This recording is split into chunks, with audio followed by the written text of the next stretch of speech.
The millionaire arrived to set fire to the farmer's house and evict her from her land. Upon arriving, he froze at the sight of the photo of his beloved who had disappeared in a black frame.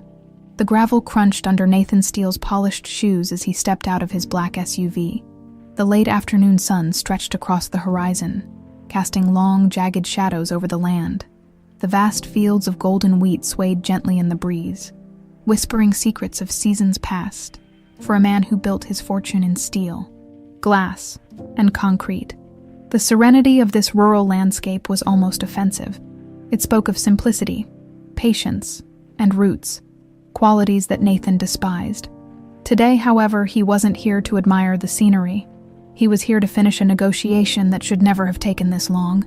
Grace Bennett's refusal to sell this land was more than an inconvenience. It was a challenge to his authority, and Nathan Steele never tolerated defiance. The farmhouse stood at the end of a dirt path, lined with weathered oak trees. The white paint peeled like old skin. The porch sagged on one side, and the roof bore the scars of many storms. Yet there was a stubborn dignity to the place, a silent declaration that it had endured and would continue to resist. Nathan's jaw tightened. He hated such sentimental attachments to land. It was dirt, wood, and stone. Nothing more. He adjusted his cufflinks, took a breath, and ascended the creaking steps. His knuckles rapped against the door twice, firm, authoritative. Moments later, it opened with a soft groan. Standing before him was Grace Bennett. Her chestnut hair was pulled back into a messy braid, and a smudge of soil streaked her cheek. The scent of freshly harvested wheat and worn leather lingered around her. She was younger than he expected, late 20s maybe, but the defiance in her eyes made her seem older. "Mr. Steele," she greeted, voice flat, eyes sharp. "I figured you'd show up sooner or later." "Ms. Bennett," he said, forcing a polite smile that didn't reach his eyes. "I admire your determination, really, I do, but we both know why I'm here." "Yeah," she said, crossing her arms. "You're here to take what isn't yours." Nathan's smile faded. "I'm here to offer you an opportunity, again." He gestured to the fields beyond the porch. "These crops, this life, it's the past, Miss Bennett. The future doesn't grow here anymore. The future doesn't belong to men like you," she shot back. "And this land isn't for sale. Not today. Not ever." His jaw clenched. He'd heard many stubborn refusals over the years, but there was something different here. It wasn't empty stubbornness. It was loyalty, conviction. It irritated him more than he wanted to admit. "You know," he said, lowering his tone, "I don't usually waste time with these long conversations. I get what I want, and I always win." "Not here, Mr. Steele." Nathan stepped forward, his shadow enveloping Grace. "Let me explain something very clearly. If you don't sell this land, I'll destroy it. I'll have it condemned, rezone it, and when the flames come, there won't be a single ear of wheat left to remember your precious legacy." Grace didn't flinch. "You think I'm afraid of you." Nathan was about to respond, when his eyes caught something through the open door. A photograph hung on the wall above a small wooden mantel. The black frame was simple, old-fashioned, and within it, a face he hadn't seen in 25 years. His breath caught in his throat. The world around him tilted. Isabel, the woman he had searched for, the woman he had loved, the woman who vanished without a trace. His vision blurred, memories rushing back like a sudden storm. Her laughter, the scent of lavender on her skin, the last time he saw her stepping into a taxi and disappearing forever. "Where did you get that picture?" he demanded, voice breaking. Grace shifted uneasily. "Why do you care? Answer me." He stepped forward, eyes locked on the photograph. "It's my mom," she said, her brow furrowing. "Isabel Bennett." Nathan stumbled back, gripping the railing for support. A cold sweat broke across his forehead. Isabel, his Isabel, the woman who had vanished, had a daughter. "No," he whispered. "That's impossible." "It's the truth," Grace said, voice guarded. "She disappeared when I was 5. I barely remember her." Nathan stared at the photograph. Isabel's eyes, that gentle smile, it was all there, reflected now in Grace's face. How could this be? He had searched for so long. He had given up hope. And all this time, she'd been here, rooted to this farm. She never told me, he said, voice raw. She never said she was pregnant. Well, Grace said, tightening her grip on the door. Maybe she didn't trust you. Nathan flinched as though he'd been punched. The accusation hung in the air. He had power, money, connections, but the truth was out of his reach. He needed answers. He needed to know what happened to Isabel, and why Grace had grown up alone. His eyes softened, the businessman's mask slipping away. I loved her, he said quietly, and I need to know what happened to her. Grace didn't answer. She just stared at him, torn between disbelief and fear. Nathan took a step back and nodded once, decisively. I'm not going anywhere, Miss Bennett. I'll find out the truth. About Isabel, about this farm, and about why she disappeared. He turned and walked away. But with each step, the ground beneath his feet felt less like solid earth, and more like the crumbling edge of a cliff. Nathan Steele sat in the driver's seat of his SUV, gripping the steering wheel so tightly his knuckles turned white. The photograph of Isabel haunted him, its image seared into his mind like a scar reopening after years of silence. Isabel Bennett, the woman he had spent countless nights searching for, had a daughter. His daughter, and she had lived here, hidden in plain sight, on this stubborn farm that he had nearly destroyed. The cool evening air seeped through the cracked window, carrying the scent of freshly turned soil. He forced himself to breathe, but each inhale was shallow, weighed down by disbelief and regret. 25 years he thought back to the night Isabel vanished. One moment, she was in his arms, whispering promises of a life together. The next, she was gone. He hired private investigators, combed through hospitals, morgues, even airports. Nothing. No trace. No explanation. The woman he loved had vanished without a whisper of closure. Now here she was, or at least her legacy, standing on the porch of that weathered farmhouse, staring at him with eyes that mirrored Isabel's so perfectly it hurt. Grace Bennett, his daughter. He needed answers, and there was only one place to start, with the past. He shifted the car into gear and drove back to town. The rhythmic hum of the tires against the gravel road echoed his racing thoughts. Isabel had vanished, but someone knew why. Someone had orchestrated her disappearance. And if Grace had survived, it meant Isabel had fought to protect her from something, or someone. The next morning, Nathan walked into the office of William Harris, the best private investigator his money could buy.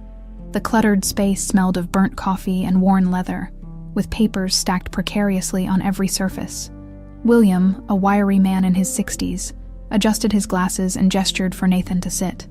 It's been a while since you've needed me, William said, tapping his pen against a notepad. What's going on? I found her, Nathan said, voice strained. Who? Isabel.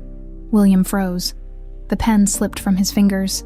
Wait, the Isabel Bennett you spent half your fortune trying to find 2 decades ago. Nathan nodded, running a hand through his hair. She had a daughter, my daughter, and she disappeared for a reason.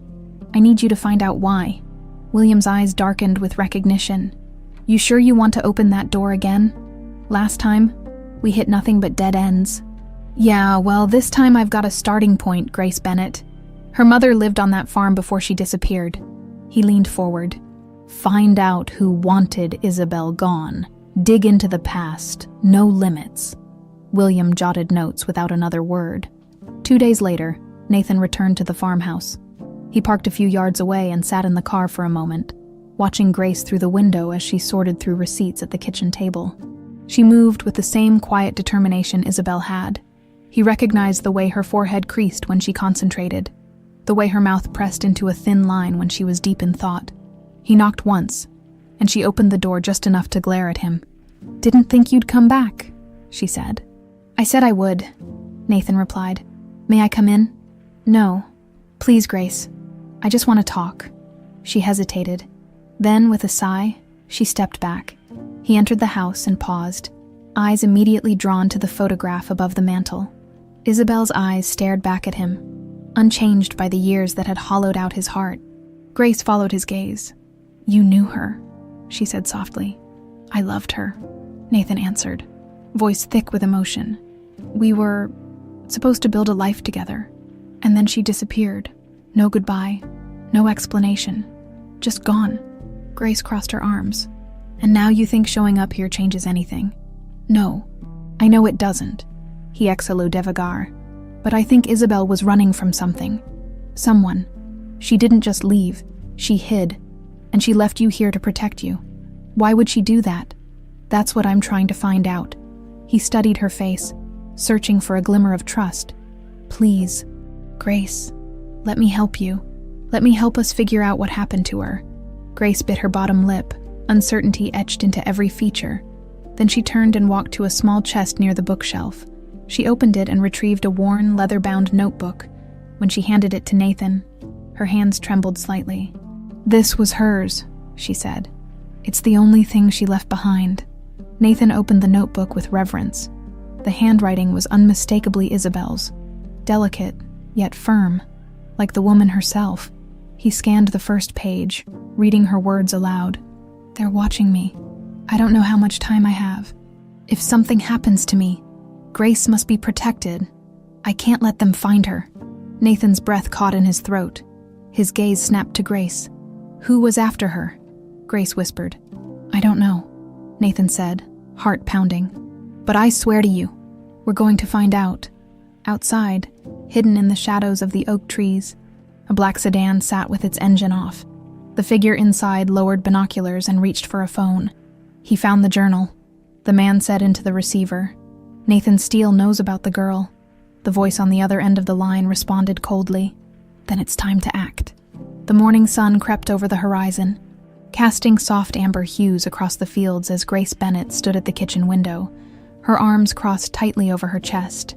The events of the past 2 days replayed in her mind like a film reel stuck on repeat. Nathan Steele.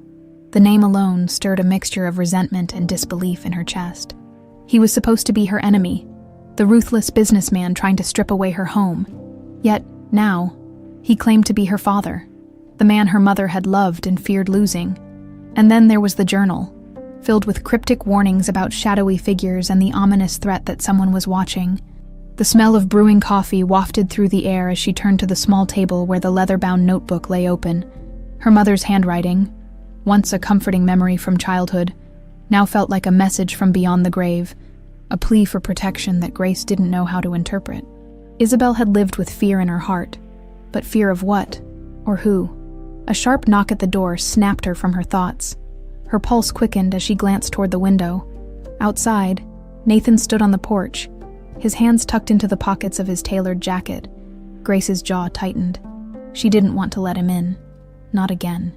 But the image of that car parked by the oak trees the night before haunted her. Someone else was watching, and whether she liked it or not, Nathan seemed to be the only person who knew where to start. She opened the door and leaned against the frame, her expression guarded. "You're back," she said. "I told you I would be," Nathan replied, his tone calm but his eyes restless. "May I come in?" Grace hesitated. "I'm not sure that's a good idea." "I get it," Nathan said. "You have every reason not to trust me. I showed up threatening to burn down your home. Now I'm telling you I'm your father and that someone might have killed your mother." He paused, glancing past her toward the journal on the table. "I wouldn't believe me either." She shifted uncomfortably. "What do you want?"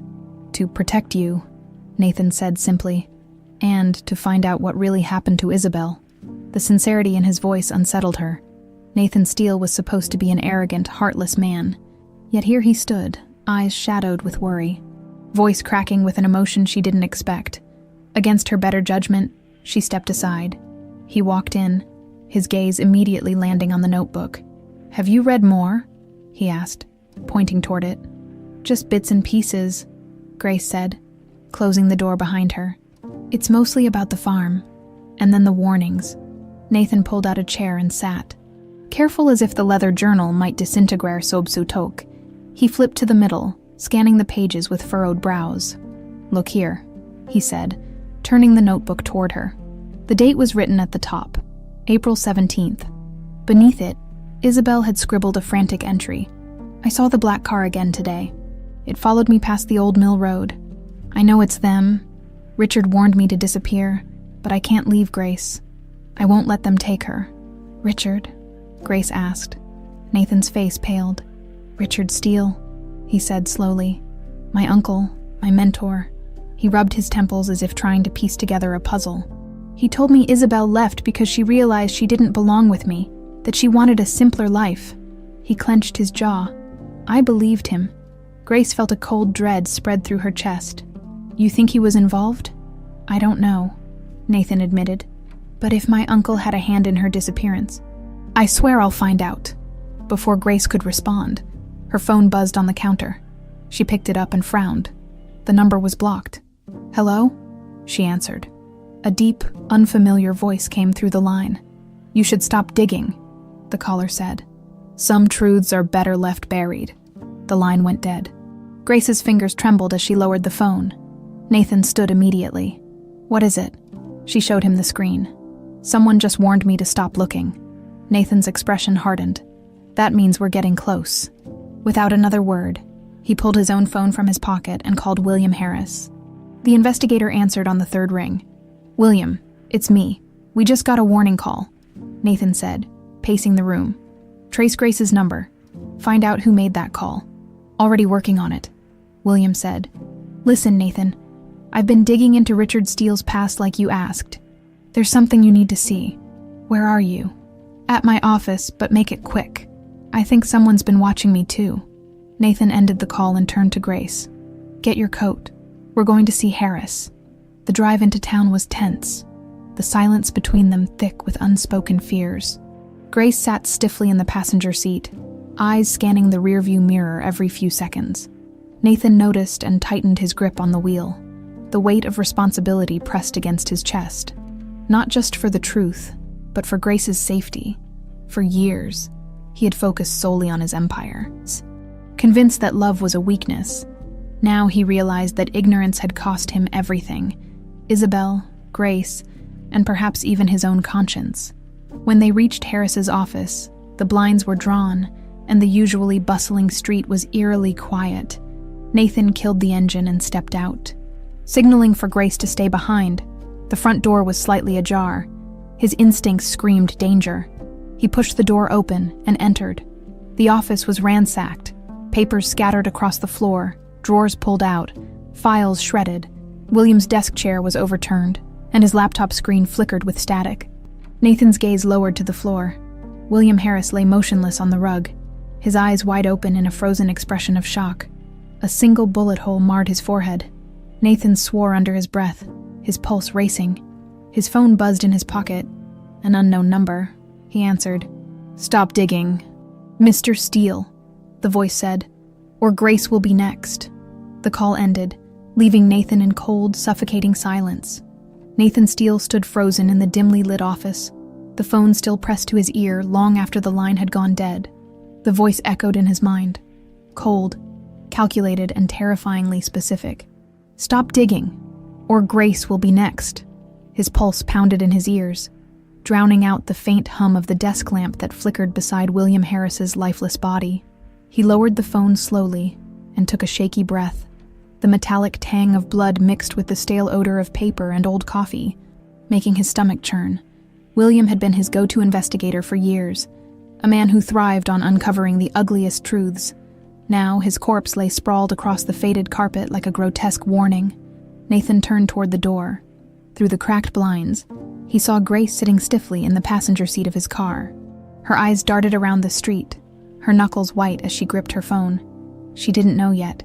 She didn't know that the danger her mother once feared was now staring her directly in the face. He stepped outside, forcing his face into an expression of calm. Grace rolled down the window as he approached. What happened? She asked, voice tense. William's not here, Nathan said. Technically, it wasn't a lie. We need to go. She hesitated. Did you find anything? Not yet, Nathan said, glancing over his shoulder. The hairs on his neck prickled. A black sedan sat parked half a block away, engine off. Windows tinted, the same model he'd noticed near the farmhouse the night before. His heart hammered against his ribs.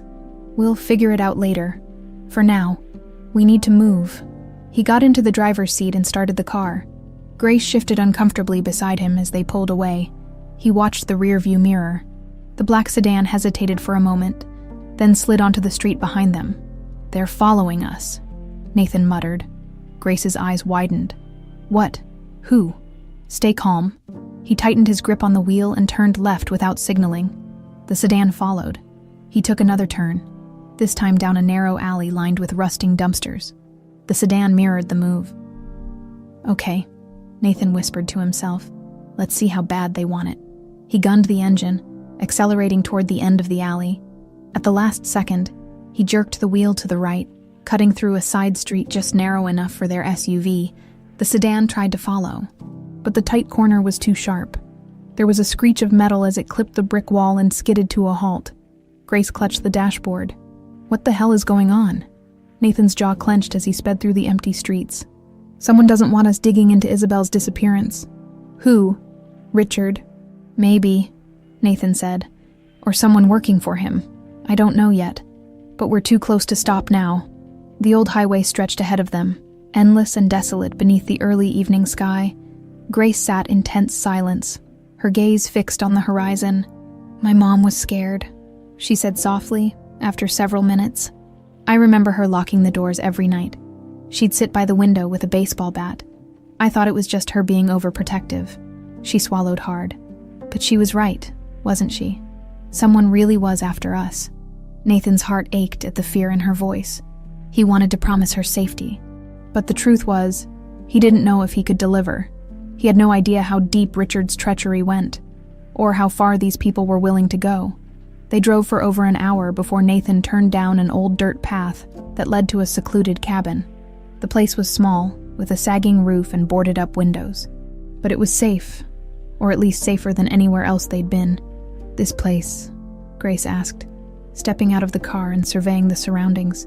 My father bought it years ago, Nathan said, scanning the area for signs of intruders.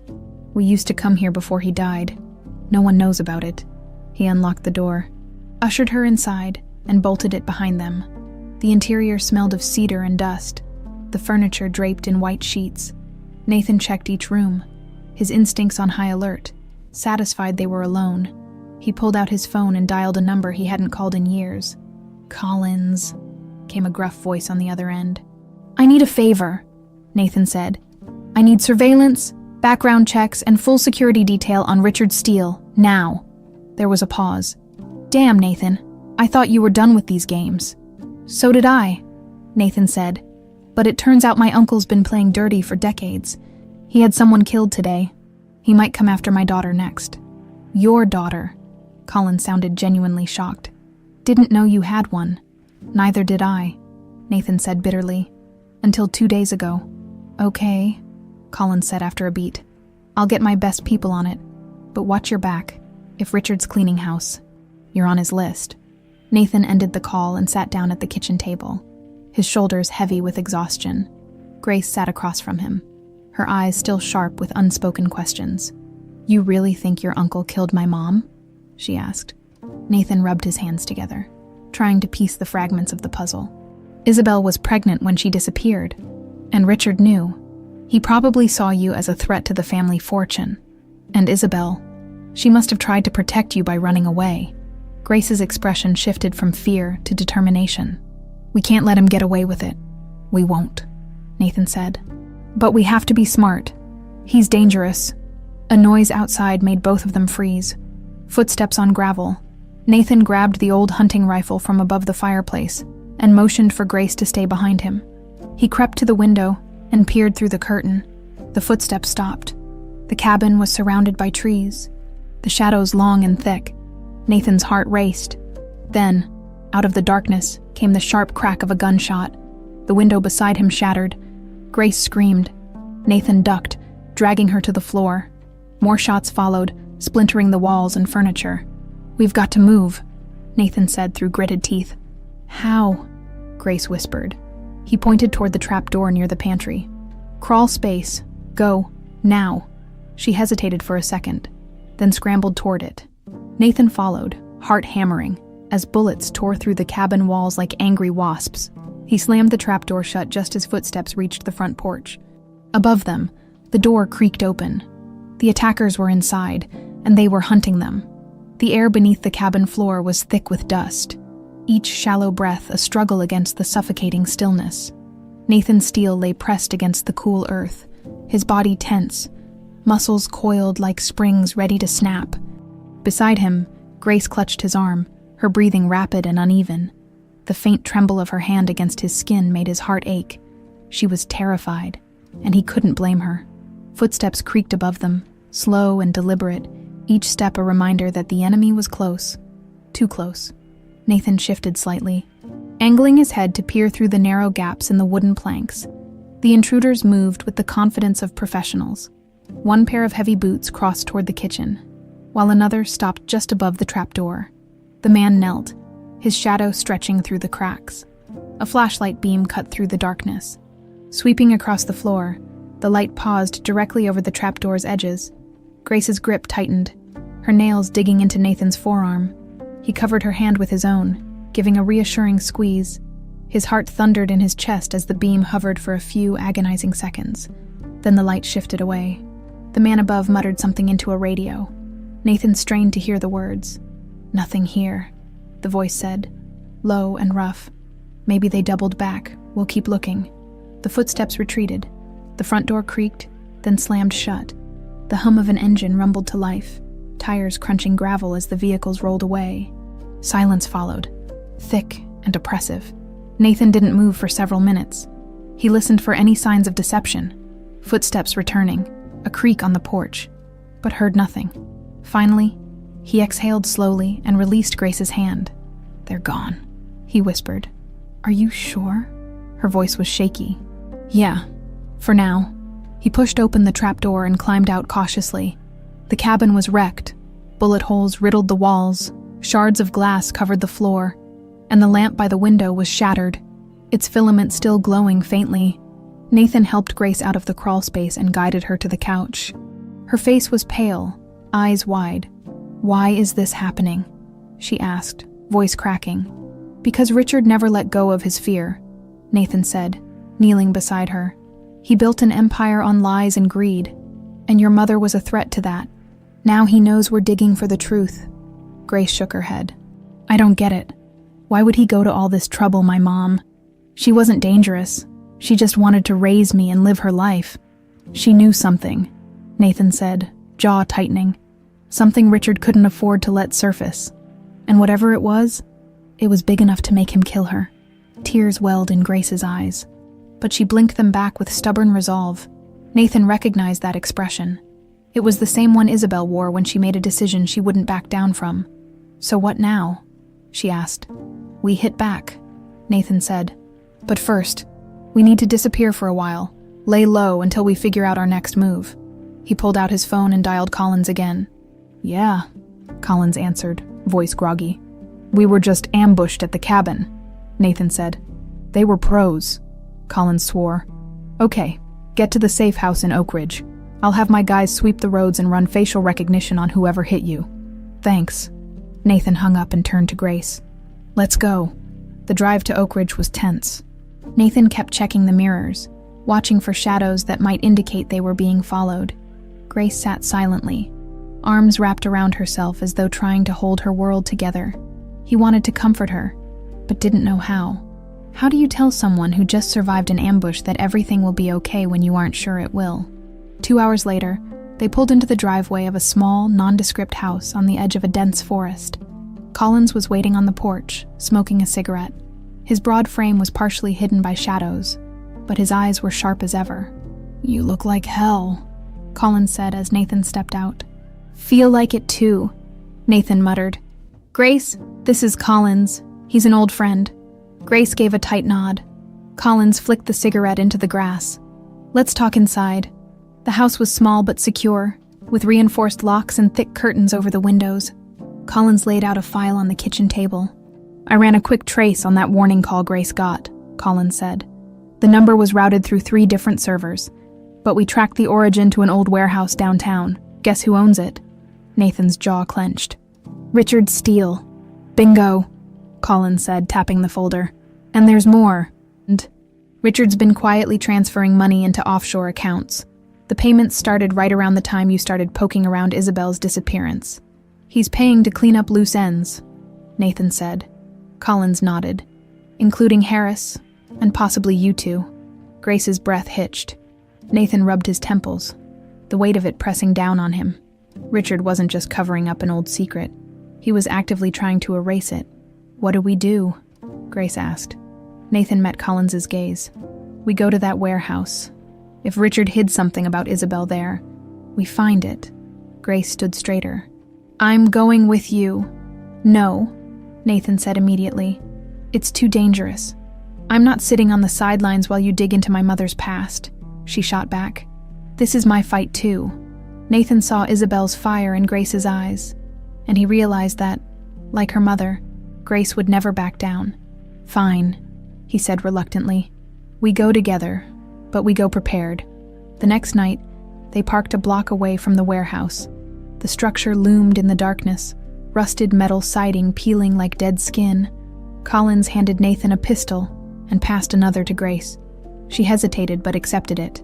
"Stay close," Nathan whispered as they crept toward the side entrance. Collins disabled the alarm, and the door creaked open. Inside, the warehouse smelled of oil and mildew. They moved past crates marked with Richard Steele's company logo.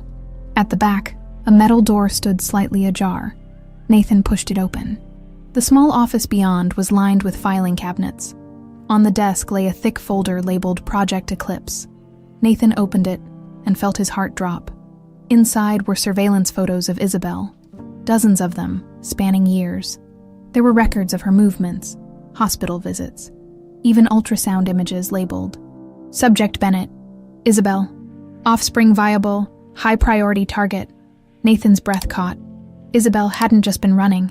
She'd been hunted. A noise sounded behind them. They spun around as a figure stepped into the doorway. "Hello, Nathan," Richard Steele said, a cold smile on his lips. "I was wondering when you'd get here." The air in the warehouse thickened as Richard Steele's voice slithered through the shadows. His figure stood silhouetted against the dim light from the corridor. His posture relaxed but predatory. The faint smirk on his lips was the same one Nathan remembered from childhood. The smirk of a man who always knew more than he was willing to share. "Richard," Nathan said, stepping slightly in front of Grace. His grip tightened around the pistol. "What the hell is this?" Richard's eyes flicked to the folder on the desk, the one marked Project Eclipse. His smile didn't falter. "Ah," he said softly. "So, you found it. I suppose congratulations are in order." "Don't play games with me," Nathan snapped. "What is Project Eclipse?" "Why were you tracking Isabel?" Richard tilted his head slightly, like a snake sizing up its prey. He stepped into the office, moving with the ease of a man who believed he was untouchable. "Isabel," he said, almost nostalgically. "She was a complication, a loose end we never managed to tie up completely." Grace's breath caught beside Nathan. Her knuckles whitened around the pistol she held. Nathan felt the tremor of her anger and fear, but he kept his own focus steady. "She was pregnant when she disappeared," Nathan said through gritted teeth. "You knew, and you didn't tell me." "Of course I knew," Richard said, his voice like silk dragged over broken glass. "I knew from the moment she walked into your life. You were always so impulsive, Nathan, so naive, falling for some small-town girl. It was pathetic." Nathan's vision blurred with rage. His finger twitched on the trigger. "Why did you go after her?" "Because she was never supposed to be part of the equation," Richard replied, voice hardening. "Our family's legacy, the Steele Empire, was built to last for generations. You were supposed to continue that without distractions. But then she got pregnant. She became a liability." Grace took a step forward. "She was a person," she spat, "not a liability." Richard's gaze shifted to her, and something cold sparked in his eyes. "Ah, and there she is, the offspring, the anomaly." He gave a mirthless chuckle. "You know, Grace, you were never meant to survive." Nathan lunged forward, shoving the gun toward Richard's chest. "Shut your mouth." Richard didn't flinch. "Go ahead, shoot me," he said, voice low. "It won't stop what's already been set in motion. Project Eclipse isn't just some file in a dusty warehouse, Nathan. It's the foundation of our family's power, and that power doesn't tolerate loose ends." Nathan's finger hovered over the trigger. He wanted to pull it, to end the nightmare that Richard embodied. But Richard's confidence gave him pause. There was something more, something worse lurking beneath the surface. "What is Project Eclipse?" he demanded. Richard's smile returned. "You wouldn't believe me if I told you." Nathan pressed the barrel harder against his uncle's chest. "Try me." Richard exhaled slowly, almost amused. "Very well. Project Eclipse was a genetic experiment. Partnership, you might say, with some very powerful interests. Isabel was part of it. She was special, unique, and she passed that on to her daughter." Grace's face twisted in confusion. "What are you talking about? Your mother didn't just leave." "Grace," Richard continued, turning his attention to her.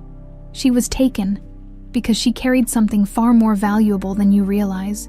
And now, you're the last piece of that puzzle." Nathan's stomach dropped. "You're lying." "Am I?"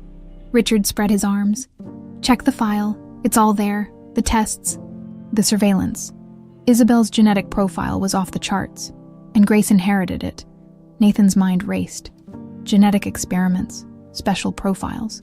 It sounded like the ramblings of a madman, but Richard was too methodical, too calculated to fabricate such a wild story. He risked a glance at the open folder. Medical records, lab reports, annotations about cognitive anomalies, and enhanced pattern recognition. There was even a handwritten note. Subject demonstrates heightened situational awareness under stress conditions. Further observation recommended. Grace read the same words and stepped back in horror. This can't be real."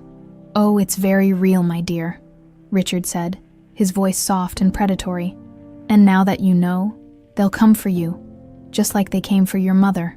Nathan shifted his aim to Richard's leg and fired.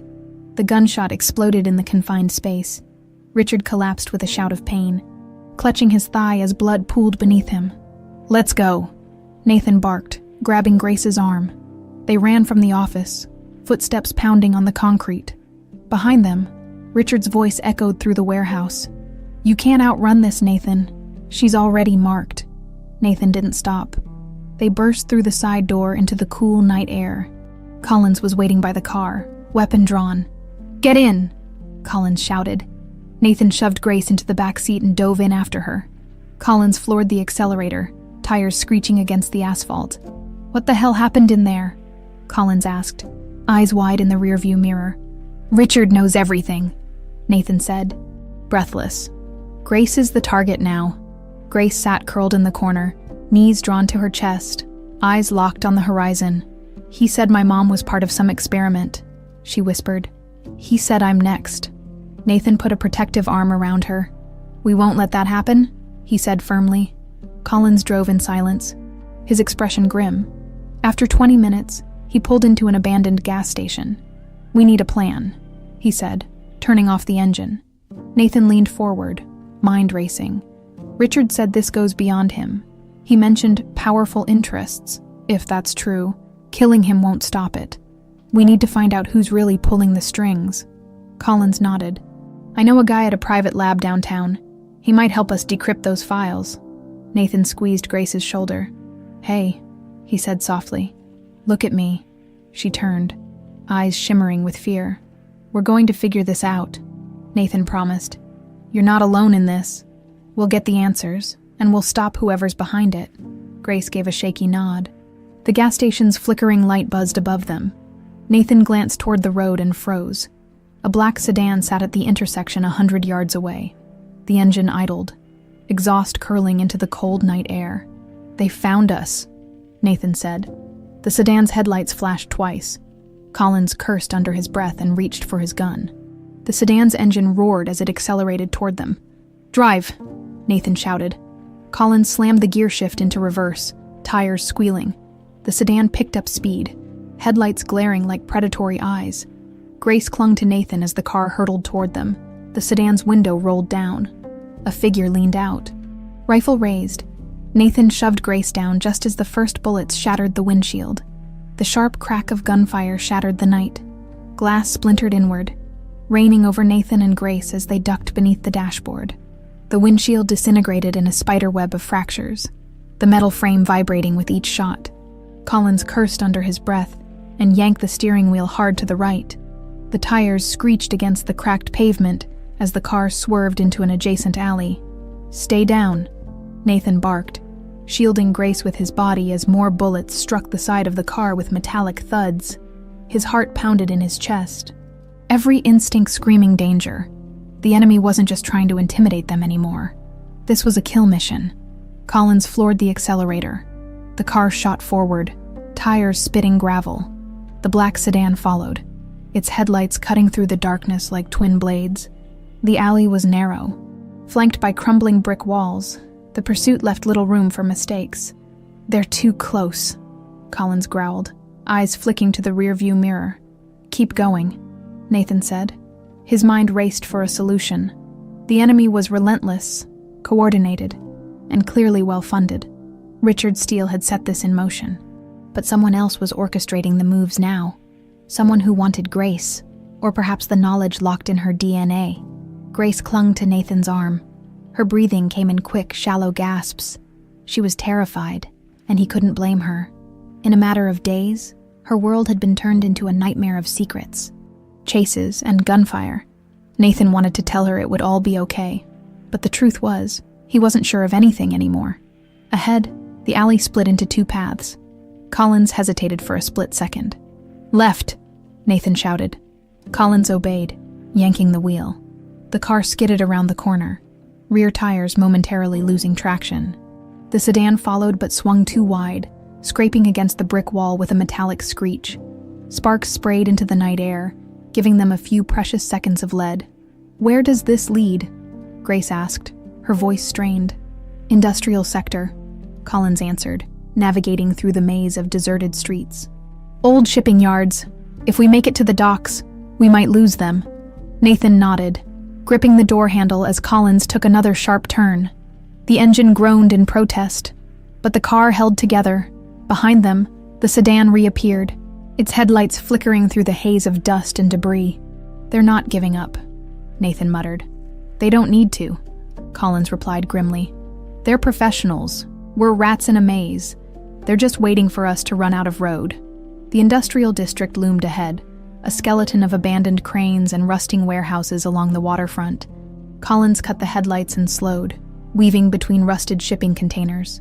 The tires crunched softly over gravel as he guided the car into the shadows of a massive crane. "Everybody out," Collins ordered. Nathan opened the door carefully, scanning the area. Grace followed, sticking close to his side. Collins pulled a duffel bag from the trunk and unzipped it, revealing 2 pistols and a compact rifle. "You've been busy," Nathan said. "Never trust a Steele to play fair," Collins said, handing him a pistol, "especially when it comes to family." They crouched beside a container, breathing heavily. The silence was oppressive, broken only by the distant lapping of water against the pier. Grace's hands trembled. Nathan placed a hand on her shoulder. "We'll get through this," he whispered. She gave a weak nod, but her eyes remained locked on the darkness. Minutes passed. Then came the sound they dreaded. The low hum of an approaching engine. Headlights swept across the container maze, bouncing off metal surfaces in eerie, disjointed patterns. "Here they come," Collins murmured, raising the rifle. The black sedan crept down the main access road, moving slowly now, its headlights switched to high beams, casting sharp, blinding cones of light into every crevice. Nathan's muscles tensed. They weren't searching blindly. They were hurting them. The car stopped about 20 yards away. The driver's door opened and a man stepped out. He wore dark clothes and moved with military precision. His face was shadowed beneath a cap, but his posture exuded confidence. He held a rifle casually across his chest. "Mr. Steele," the man called, voice amplified by the silence. "Come out. We just want the girl. You don't have to die tonight." Nathan felt Grace stiffen. He squeezed her shoulder reassuringly. "You have 10 seconds, the man continued. "After that, we stop being polite." Collins raised the rifle, finger poised on the trigger. "Wait," Nathan said. "He wants to talk. Let's find out why." "You can't be serious," Collins hissed. "Just cover me." Nathan stood slowly, keeping the pistol low but ready. The man's head tilted slightly as Nathan stepped into the open. "That's better," the man said, smiling faintly. "You always were a reasonable man, Mr. Steele." "Who are you?" Nathan demanded. "Just a messenger," the man said. "But my employers are quite interested in Grace Bennett. She has potential." "Why?" The man shrugged. "That's above my pay grade." But if you hand her over, no one gets hurt. She'll be treated well, studied, protected. Nathan's stomach twisted. Like her mother was. The man's smile faltered. Isabel was a necessary sacrifice, but your daughter could be different. She could be part of something extraordinary. Nathan's finger tightened on the trigger. You took Isabel from me. You won't get Grace. The man sighed. Disappointing. He raised his rifle. Before Nathan could react, Collins fired. The shot echoed like a cannon blast. The man's body jerked backward, collapsing into the gravel. Move! Nathan shouted. Grace sprinted with him toward the waterfront. Behind them, more figures emerged from the sedan and surrounding shadows. Weapons blazing. Bullets ricocheted off containers, sending sparks flying. Nathan led Grace toward a stack of crates near the pier's edge. We're trapped, she gasped. Nathan's eyes darted to the water. Can you swim? What? Can you swim? He repeated urgently. Yes, but no time. Jump. He grabbed her hand and launched them both off the pier. The icy water closed over their heads with a punishing shock. Nathan kicked hard, pulling Grace toward the surface. Gunshots peppered the water around them. He spotted a half-submerged dock piling and swam toward it. Grace clung to his arm, coughing as they reached the wooden beam.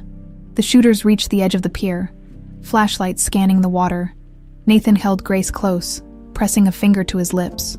The beams of light swept over them once, twice, then moved away. They stayed hidden until the lights disappeared. Finally, Grace whispered, "What do they want from me?" Nathan's jaw tightened.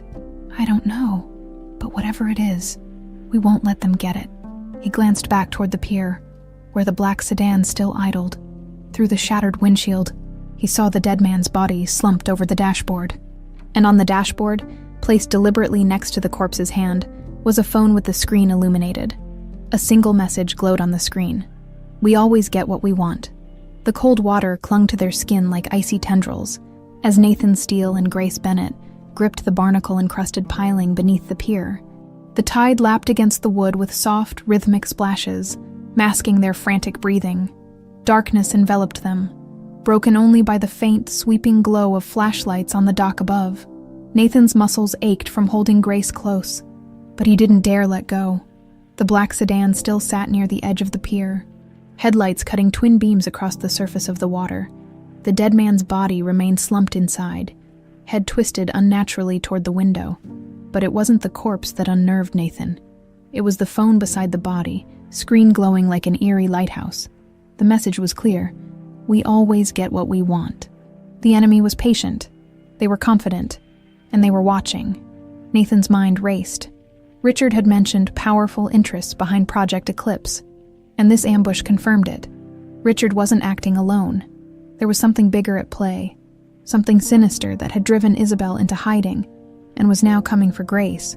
The beam of a flashlight swept toward their hiding place. Nathan tightened his grip on Grace and pressed his back against the piling. The cold from the water seeped through his clothes and into his bones. The light hovered for a moment, then shifted away. "They're leaving," Grace whispered against his chest. "Not yet," Nathan said softly, barely moving his lips. "They're just making us think they are." True enough. The sedan's engine rumbled to life. It reversed slowly, turning toward the exit of the shipping yard. The headlights dimmed as the car disappeared into the distance. Silence returned to the pier. Nathan exhaled and loosened his grip. Grace shivered violently, her teeth chattering. The adrenaline that had carried them through the chase was draining away, leaving exhaustion in its wake. "Come on," Nathan said. "We need to get out of the water before hypothermia sets in." He guided her to the nearest ladder and helped her climb onto the slick wooden planks. Once on solid ground, Grace collapsed to her knees, gasping for breath. Nathan crouched beside her and rubbed her arms to generate warmth. I can't feel my fingers," she said through clenched teeth. "That's the cold talking. We'll get you warmed up." He surveyed their surroundings. The dock was deserted, the air thick with salt and the faint metallic tang of rust. In the distance, a line of abandoned warehouses stretched along the waterfront. One of them, Nathan remembered, had once been used by his father for shipping operations. "We need to get to that warehouse," he said, pointing toward the furthest structure. "It should still have a maintenance room, maybe some dry clothes." Grace nodded, teeth still chattering. They moved quickly, sticking to the shadows. Nathan's senses stayed on high alert, scanning every corner and listening for the faintest sound of footsteps or approaching engines. By the time they reached the old warehouse, Grace was stumbling from exhaustion. Nathan forced open the rusted side door and guided her inside. The interior was a cavern of shadows and forgotten equipment. Massive metal shelves loomed above them, their contents long since removed. The faint odor of oil and mildew hung in the air. Nathan found the maintenance room in the back. A battered metal locker stood against the wall. He pried it open and found 2 faded coveralls and a stack of old towels. "Here," he said, tossing one of the towels to Grace. "Dry off first." She accepted it with shaky hands. Nathan turned away to give her privacy, while he stripped off his soaked clothes and pulled on one of the coveralls. The material was stiff and smelled of stale grease, but it was dry. Grace followed suit, slipping into the oversized coverall and wrapping her arms around herself for warmth. "Better?" Nathan asked. "A little," she said, voice still fragile. "Thanks." He sat beside her on the cold concrete floor. The dim glow from a dusty window above cast their shadows long across the wall. "What did Richard mean about me?" Grace asked after a long silence. "Why would he say I'm special?" Nathan ran a hand through his damp hair. "I don't know," he admitted. "But from what we saw in that file, your mom was part of some experiment.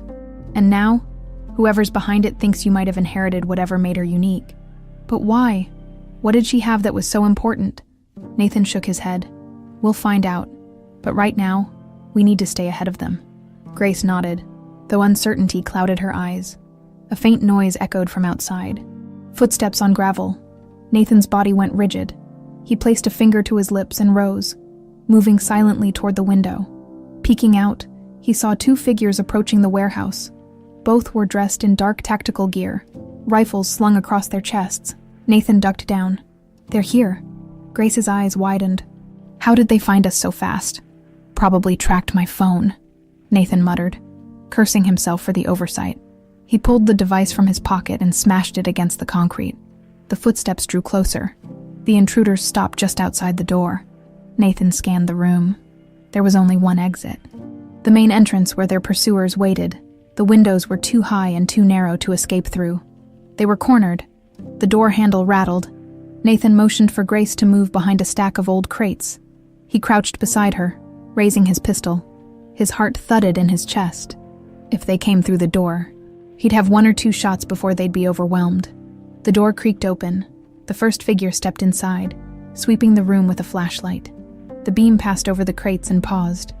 Nathan fired. The man grunted and fell backward. The second figure returned fire. Bullets tore into the crates. Sending splinters flying, Nathan pulled Grace toward the maintenance room. "Go, go," he shouted.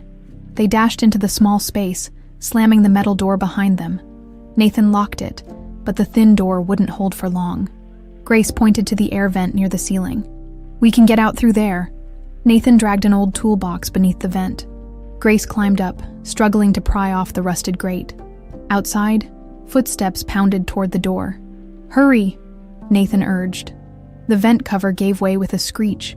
Grace scrambled into the shaft. Nathan followed, squeezing his shoulders through the narrow opening just as the door exploded inward with a deafening crash.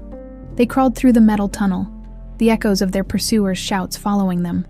After several agonizing minutes, the vent opened onto the roof.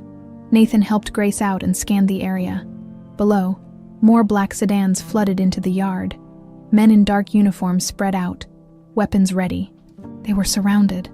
"What do we do now?" Grace whispered, eyes wide with panic. Nathan's gaze fell on the harbor below.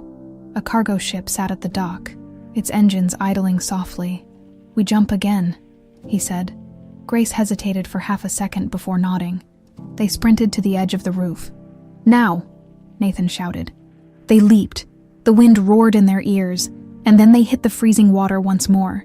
As Nathan surfaced, gasping for air, he heard the sharp crack of a rifle. A bullet grazed his arm, sending a jolt of pain through his body. He kicked harder, pulling Grace toward the shadow of the cargo ship. Behind them, the men shouted into radios. "Target escaped!" One voice crackled. "But we tagged the girl. We have a tracker. We'll find them again soon. The freezing water closed over Nathan Steele's head as he pulled Grace beneath the surface. The sharp sting of the bullet graze on his arm throbbed with each stroke. But adrenaline kept the pain at bay. Above them, searchlights swept across the harbor, beams slicing through the mist like blades searching for prey. The men on the pier shouted into radios, voices crackling with urgency. The girl is tagged. We have a signal. She won't get far. Nathan's heart seized. A tracker. That explained how they'd found them so quickly. Grace had been marked without their knowledge. Somehow, in the chaos of the ambush, they'd implanted a tracking device on her. The realization hit him like a punch to the gut. She wasn't just being hunted. She'd become the target of a meticulously planned operation. He kicked harder, dragging her toward the hull of the cargo ship anchored nearby. The cold bit into his limbs, but he didn't slow. Grace clung to his arm, teeth chattering uncontrollably. They reached the ship's hull and surfaced in its shadow. The metal was slick and coated with algae, but Nathan found a thick mooring rope dangling into the water. "Climb," he whispered, guiding Grace toward the rope. She hesitated, breathless and trembling. I can't." "Yes, you can," he said, voice firm but gentle. "We don't have a choice." With a whimper, Grace latched onto the rope and began ascending. Nathan followed, ignoring the burn in his muscles. The waterlogged coveralls clung to his skin, doubling the effort, but he pushed through it. Gunfire erupted from the pier. Bullets pinged against the ship's hull, sending sharp metallic echoes through the night. Nathan climbed faster, shielding Grace as best he could by the time they reached the deck. His lungs burned, and his arm throbbed with fiery intensity. They collapsed behind a stack of crates. Nathan peeked over the edge. The searchlights swept across the water, now focused on the ship. "They know we're here," he muttered. Grace huddled beside him, shivering violently. Her lips were pale, and her breathing was erratic. Hypothermia was setting in. Nathan scanned the deck. The cargo ship was massive, lined with containers stacked 3 high. A few lights glowed from the bridge, suggesting a skeleton crew. They needed to hide, but first, he had to find the tracker. "Grace," he said softly, "they tagged you, probably during the cabin ambush. We need to find it and get rid of it." Her eyes widened. "How? Where?" "Could be anywhere. A micro-implant under the skin. We need to search." She nodded, pulling her sleeve up with trembling hands. Nathan examined her arms first, feeling for any unusual bumps or tenderness. Nothing. He moved to her neck, then along her jawline. His fingers paused just behind her left ear. "Here," he said. Beneath the skin was a tiny, hard lump no larger than a grain of rice. Grace's breath caught. "They did that to me without me knowing." Nathan clenched his jaw. "Yeah, but we'll fix it." He retrieved a pocket knife from his soaked pants and unfolded the small, sharp blade. "This is going to hurt," he warned. "Just do it," she whispered, voice tight. Nathan took a deep breath. With one hand, he steadied her head. With the other, he pressed the tip of the blade against the skin behind her ear and made a shallow incision. Grace bit her lip, her body rigid with pain. Blood trickled down her neck. Nathan dug gently until the blade hit something solid. A small metallic capsule. "There it is," he said, extracting the tiny device. He held the microchip between his fingers. A faint red light blinked from its surface. "They're tracking that," Grace said, breathless. Not for much longer. Nathan flicked the device into the water below. For several seconds, they just sat there, breathing heavily. Grace wiped the tears from her cheeks, leaving a smear of blood in their place. "They know where we are," she said. "They'll come for us again." Nathan nodded. "Yeah, but we bought ourselves some time. They needed a plan, and fast. The men hunting them weren't amateurs. They were methodical, well-equipped, and relentless. Whoever was behind this operation had resources and information Nathan hadn't even known existed. The file labeled Project Eclipse haunted him. Genetic experiments, surveillance spanning decades, and references to Isabel as a viable subject. Now Grace was their target. Why? What made her so valuable? "Come on," Nathan said, helping Grace to her feet. "Let's find the crew." They crept along the deck, moving between containers. The cold wind sliced through their wet clothes, stealing what little warmth remained. Near the bridge, they found a narrow door slightly ajar. Nathan pushed it open. The control room was dimly lit. 2 men sat in front of the instrument panels. Both were slouched in their seats, heads tilted unnaturally to one side. Nathan's stomach dropped. He moved closer and saw the thin red lines across their throats. Blood pooled on the floor beneath their chairs. Grace stifled a gasp. "They're already here." A metallic click sounded behind them. "Don't move," said a voice. Nathan turned slowly. A woman stood in the doorway, aiming a pistol at his chest. She wore black tactical gear, hair pulled into a tight bun. Her expression was calm, almost disinterested. "Hands where I can see them," she ordered. Nathan raised his hands. Grace followed. The woman stepped into the room. "Nathan Steele, Grace Bennett." She smiled faintly. "You've given us quite the chase." "Who the hell are you?" Nathan demanded. "Just an employee," she said. "But you can call me Agent Keller. And who do you work for?" Keller's smile didn't falter. "You wouldn't understand, even if I told you." Nathan's eyes darted around the room, searching for a weapon, an escape, anything. "Don't bother," Keller said. "The ship's surrounded and you're unarmed." Her gaze shifted to Grace. "You're more trouble than we anticipated, Grace, but that ends tonight." "Why me?" Grace's voice cracked. "Because you're special," Keller said. "Just like your mother. And now it's time to finish what Isabel started." Nathan lunged forward. Keller fired. The shot echoed in the cramped space. Nathan felt the searing pain as the bullet tore through his side. He collapsed to the floor with a grunt. "Dad!" Grace screamed, dropping beside him. Nathan clutched the wound. Blood soaked through his fingers, his vision blurred, but he forced himself to stay conscious. "Don't worry," Keller said, stepping closer. "He won't die. Yet, we need him to cooperate first." Grace's eyes blazed with terror and fury as Keller grabbed her by the arm. "Let her go," Nathan growled, trying to push himself up. Keller bent down and smiled. "You'll see her again eventually." She dragged Grace from the room. Nathan reached for the pistol strapped to Keller's belt as she passed, but she kicked his injured side, driving the air from his lungs. Darkness swallowed his vision.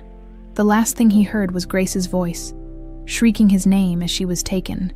Nathan Steele woke to the sharp, metallic scent of blood, and the dull ache of his body sprawled across the cold floor.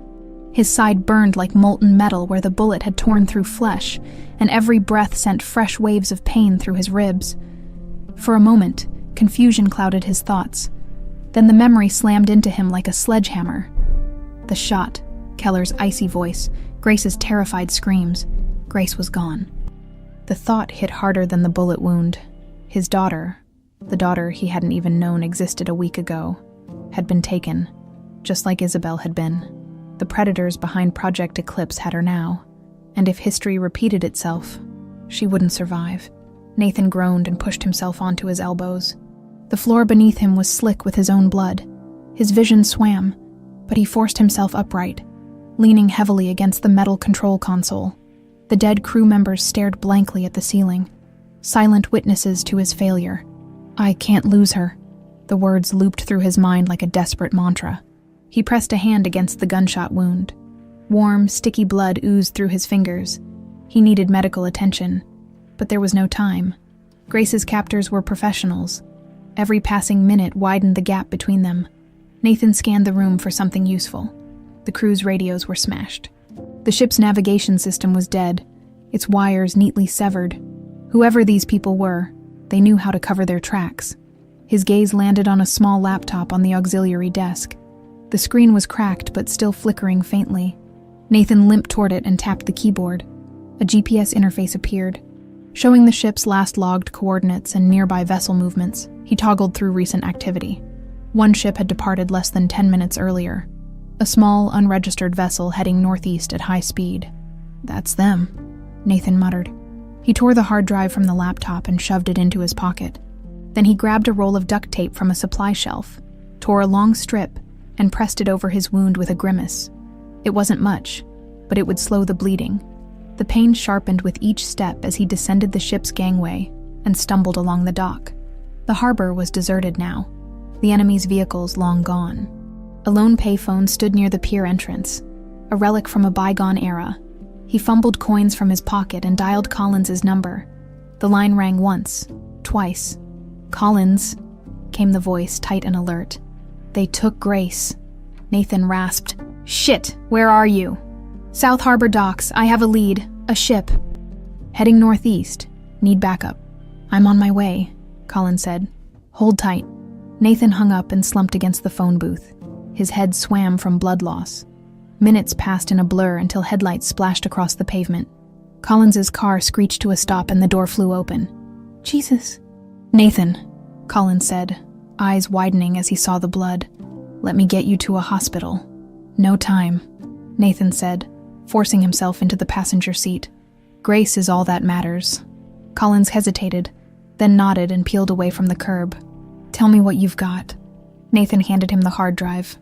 "The ship they took her on. Track it." Collins plugged the device into a portable terminal mounted in the dashboard. The screen lit up, data scrolling across it. "Got it," Collins said. "They're heading toward Ravenwood Island." Nathan's stomach turned. "That place has been abandoned for decades, old military site." "Exactly," Collins said. "The perfect place to run a secret operation." Nathan checked the pistol tucked into the glove compartment. "How long until we get there?" 2 hours if we push it." "Push it." The car surged forward, tires squealing. Nathan leaned his head against the window, jaw clenched. Every second that passed felt like an eternity. "These people," he said softly. "They killed Isabel. Now they want Grace. Why?" Collins drummed his fingers on the steering wheel. "You said something about a genetic experiment, right?" Nathan nodded. "Project Eclipse. The file said Isabel had some kind of unique genetic profile, enhanced pattern recognition or something like that. And Grace inherited it," Collins said. "Which makes her valuable." Nathan's grip tightened around the pistol. "They're not going to use her, or kill her. Not while I'm breathing." The car flew down the coastal highway, headlights slicing through the darkness. The minutes bled together as Nathan wrestled with his own guilt. He'd spent decades building a corporate empire, believing power and control were the ultimate shields against the chaos of life. But when it truly mattered, when Grace needed him most, he had been powerless. "We're close," Collins said, snapping Nathan from his thoughts. "There's a service road that leads to an old watchtower on the island. We go in from there." They parked half a mile from the tower and approached on foot. The air was thick with salt and damp earth. Fog rolled in from the water, curling around the skeletal remains of old barracks and watchtowers. Collins raised binoculars. Got movement near the main bunker. 3 guards, patrolling in pairs. Nathan scanned the area. The bunker sat at the center of the compound, its concrete walls stained with decades of neglect. A faint glow emanated from narrow, reinforced windows. "That's where they have her," Nathan said. Collins handed him a silencer. "Let's get her back." They moved through the shadows, circling toward the bunker's rear entrance. Nathan's wound throbbed with each step. But the pain kept him sharp. The memory of Grace's terrified face pushed him forward. 2 guards appeared around the corner. Nathan dropped into a crouch. The men wore black tactical gear identical to Keller's. One held a suppressed rifle. The other scanned the area with a thermal scope. Nathan signaled Collins. They moved simultaneously. Collins took the one on the right, Nathan the left. The guards crumpled silently to the ground. Nathan grabbed the rifle and earpiece from his target. A voice crackled through the comm. "Unit 3, status check." Nathan pressed the talk button and imitated the guard's voice. "Clear. No movement on the perimeter." "Copy that." They slipped inside the bunker through a rusted maintenance door. The interior smelled of bleach and antiseptic. Footsteps echoed from deeper within. Collins gestured toward a staircase. Nathan nodded, and they ascended, keeping low at the top. They found a room lined with monitors displaying live feeds from security cameras. Nathan's heart clenched when he saw Grace on one of the screens. She was strapped to a metal chair in the center of a sterile room. Electrodes were attached to her temples. Her head hung low, hair matted with sweat. Keller stood beside her, speaking into a microphone. Grace's face twisted in pain. "Initiate phase 2, Keller said to someone off camera. Grace convulsed. Her scream pierced through the speakers. Nathan's vision went red. "She's torturing her," he whispered. Collins swore under his breath. "Let's move." They exited the control room and followed the hallway toward the testing chamber. Nathan's heart pounded as Grace's screams echoed through the concrete walls. The door was locked. Collins planted explosives along the hinges. "Ready?" Collins asked. "Do it," Nathan said. The explosion reverberated through the bunker. The door blew inward. Smoke filled the corridor. Nathan charged in, gun raised. "Step away from her," he roared. Keller turned, eyes narrowing. "You're persistent, Nathan, but you're too late." Grace sagged in the chair, barely conscious. Nathan aimed at Keller's forehead. "Let her go." Keller smiled. "You have no idea what she really is, do you?" Nathan's finger tightened on the trigger. "She's my daughter." "She's more than that," Keller said. "She's the key to everything." Nathan fired. The bullet struck Keller in the shoulder. She staggered backward but didn't fall. With her free hand, she pressed a switch on a nearby panel. "Goodbye, Nathan," she hissed. The ground shuddered beneath them. An automated voice crackled through the intercom. "Facility self-destruct initiated. Countdown commencing. 5 minutes." Collins rushed to Grace, cutting the straps. Nathan grabbed her as she slumped forward. "Can you walk?" he asked. Grace's eyes fluttered open. "Dad, I'm here, sweetheart," he said, voice breaking. "We're getting out of here." He scooped her into his arms and turned toward the exit. Behind them, Keller staggered to her feet, blood staining her uniform. Her lips curled into a cold smile. "You can't stop it," she called. "This is bigger than you." Nathan didn't look back. He ran. Grace cradled against his chest as the timer on the wall ticked down to destruction. The bunker walls trembled with each passing second, groaning under the strain of the impending explosion. The mechanical voice echoed through the corridors, its calm monotone a stark contrast to the chaos unfolding. Facility self-destruct initiated. 4 minutes and 30 seconds remaining. Nathan Steele cradled Grace in his arms as he sprinted through the dimly lit hallway. His injured side screamed with every step, the pain sharp and unrelenting. Blood seeped through the makeshift duct tape bandage, but adrenaline kept his legs moving. Grace's head lolled against his chest, her breath shallow. The electrodes had left faint burns on her temples, and her skin was clammy and cold. Collins ran ahead, rifle raised, eyes scanning every intersection. The air was thick with the metallic tang of explosives primed to detonate. Overhead lights flickered erratically, casting jagged shadows that danced like specters along the concrete walls. "Stairs," Collins barked, pointing to a metal staircase at the end of the hall. Nathan's grip tightened around Grace as he pushed forward. His boots slipped on the slick floor, but he caught himself against the wall and kept going. Collins reached the stairs first, taking them 2 at a time. Nathan followed, the metal steps rattling beneath their weight. The mechanical voice spoke again. 4 minutes remaining. As they reached the top landing, a low rumble shook the ground. Dust cascaded from the ceiling. Behind them, the corridor they had just left collapsed in a deafening roar. Concrete and rebar crumbled into a twisted mess of debris. "We're running out of time," Nathan panted. "Almost there," Collins said, leading the way through a narrow passage. The corridor opened into a cavernous loading bay. On the far side, sunlight filtered through a partially raised steel door that led to the outside. Relief surged through Nathan, but it was short-lived. Shadows moved near the exit. 3 figures in tactical gear stepped into view, rifles raised. Their black helmets bore the same insignia Nathan had seen on Keller's uniform, a stylized eclipse with a serpent coiled around it. "Down!" Collins shouted. He dove behind a forklift and opened fire. Nathan ducked behind a crate, shielding Grace with his body. Bullets ricocheted off the concrete floor, sparking against the metal equipment scattered around the bay. "We don't have time for this," Nathan shouted. Collins reloaded. "I'll cover you. Get her out." "No," Nathan protested. "Go, damn it," Collins said. He popped up, firing a burst toward the guards. One dropped with a grunt. The other 2 ducked behind a shipping container. Nathan hesitated for a fraction of a second, then ran. He sprinted toward the half-open door, Grace's weight making his injured side scream in protest. The open air beyond the threshold seemed impossibly far away. A bullet whizzed past his ear. Another struck a metal support beam beside him with a sharp ping. He didn't stop. His vision tunneled, focusing solely on the strip of light marking the exit. He slid the last few feet, ducking beneath the steel door. Sunlight hit his face like a slap. The cold sea air stung his skin. He stumbled to his feet and looked around. A rusted jeep sat abandoned near a cluster of fuel barrels. Grace stirred against his chest. "Dad," she whispered. "I've got you, sweetheart," Nathan said, voice cracking. "Just hold on." He reached the jeep and eased her into the passenger seat. The keys dangled from the ignition. Luck, or maybe the universe giving him one last chance. He turned the key. The engine sputtered, coughed, then roared to life. The building behind them shook with another explosion. Nathan gripped the wheel. "Come on, Collins," he muttered through the shattered windshield. He saw Collins sprinting toward the exit. The remaining guards pursued him, firing relentlessly. Collins turned mid-stride and fired back, hitting one.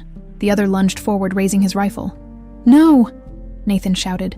The guard fired. The bullet struck Collins in the chest. He collapsed, hitting the ground hard. The guard raised his weapon again for a kill shot. Nathan slammed his foot on the accelerator. The jeep lurched forward, tires spinning on the gravel. The guard turned just as the vehicle barreled into him, flinging his body like a rag doll against the concrete wall. Nathan skidded to a stop beside Collins and jumped out. Blood pooled beneath his friend. "Collins," Nathan said, dropping to his knees. Collins coughed, crimson bubbling from his lips. "Go," he gasped. "Take her. Get out of here." "I'm not leaving you." Collins gave a weak smile. "I'm already gone, buddy. Save your daughter." Tears burned Nathan's eyes. He gripped Collins's hand. "Thank you," he whispered. "Make it count," Collins rasped. His eyes glazed over. The grip on Nathan's hand slackened. The ground beneath them trembled violently. 2 minutes remaining. Nathan stood, chest heaving. He climbed back into the jeep and threw it into gear. The tires squealed as they tore away from the facility. In the rearview mirror, he saw the bunker collapsing, the concrete structure imploding inward. Grace groaned beside him. Nathan reached across the seat and squeezed her hand. "I'm here," he said. "We're safe for now." The jeep bumped along a dirt road leading away from the compound.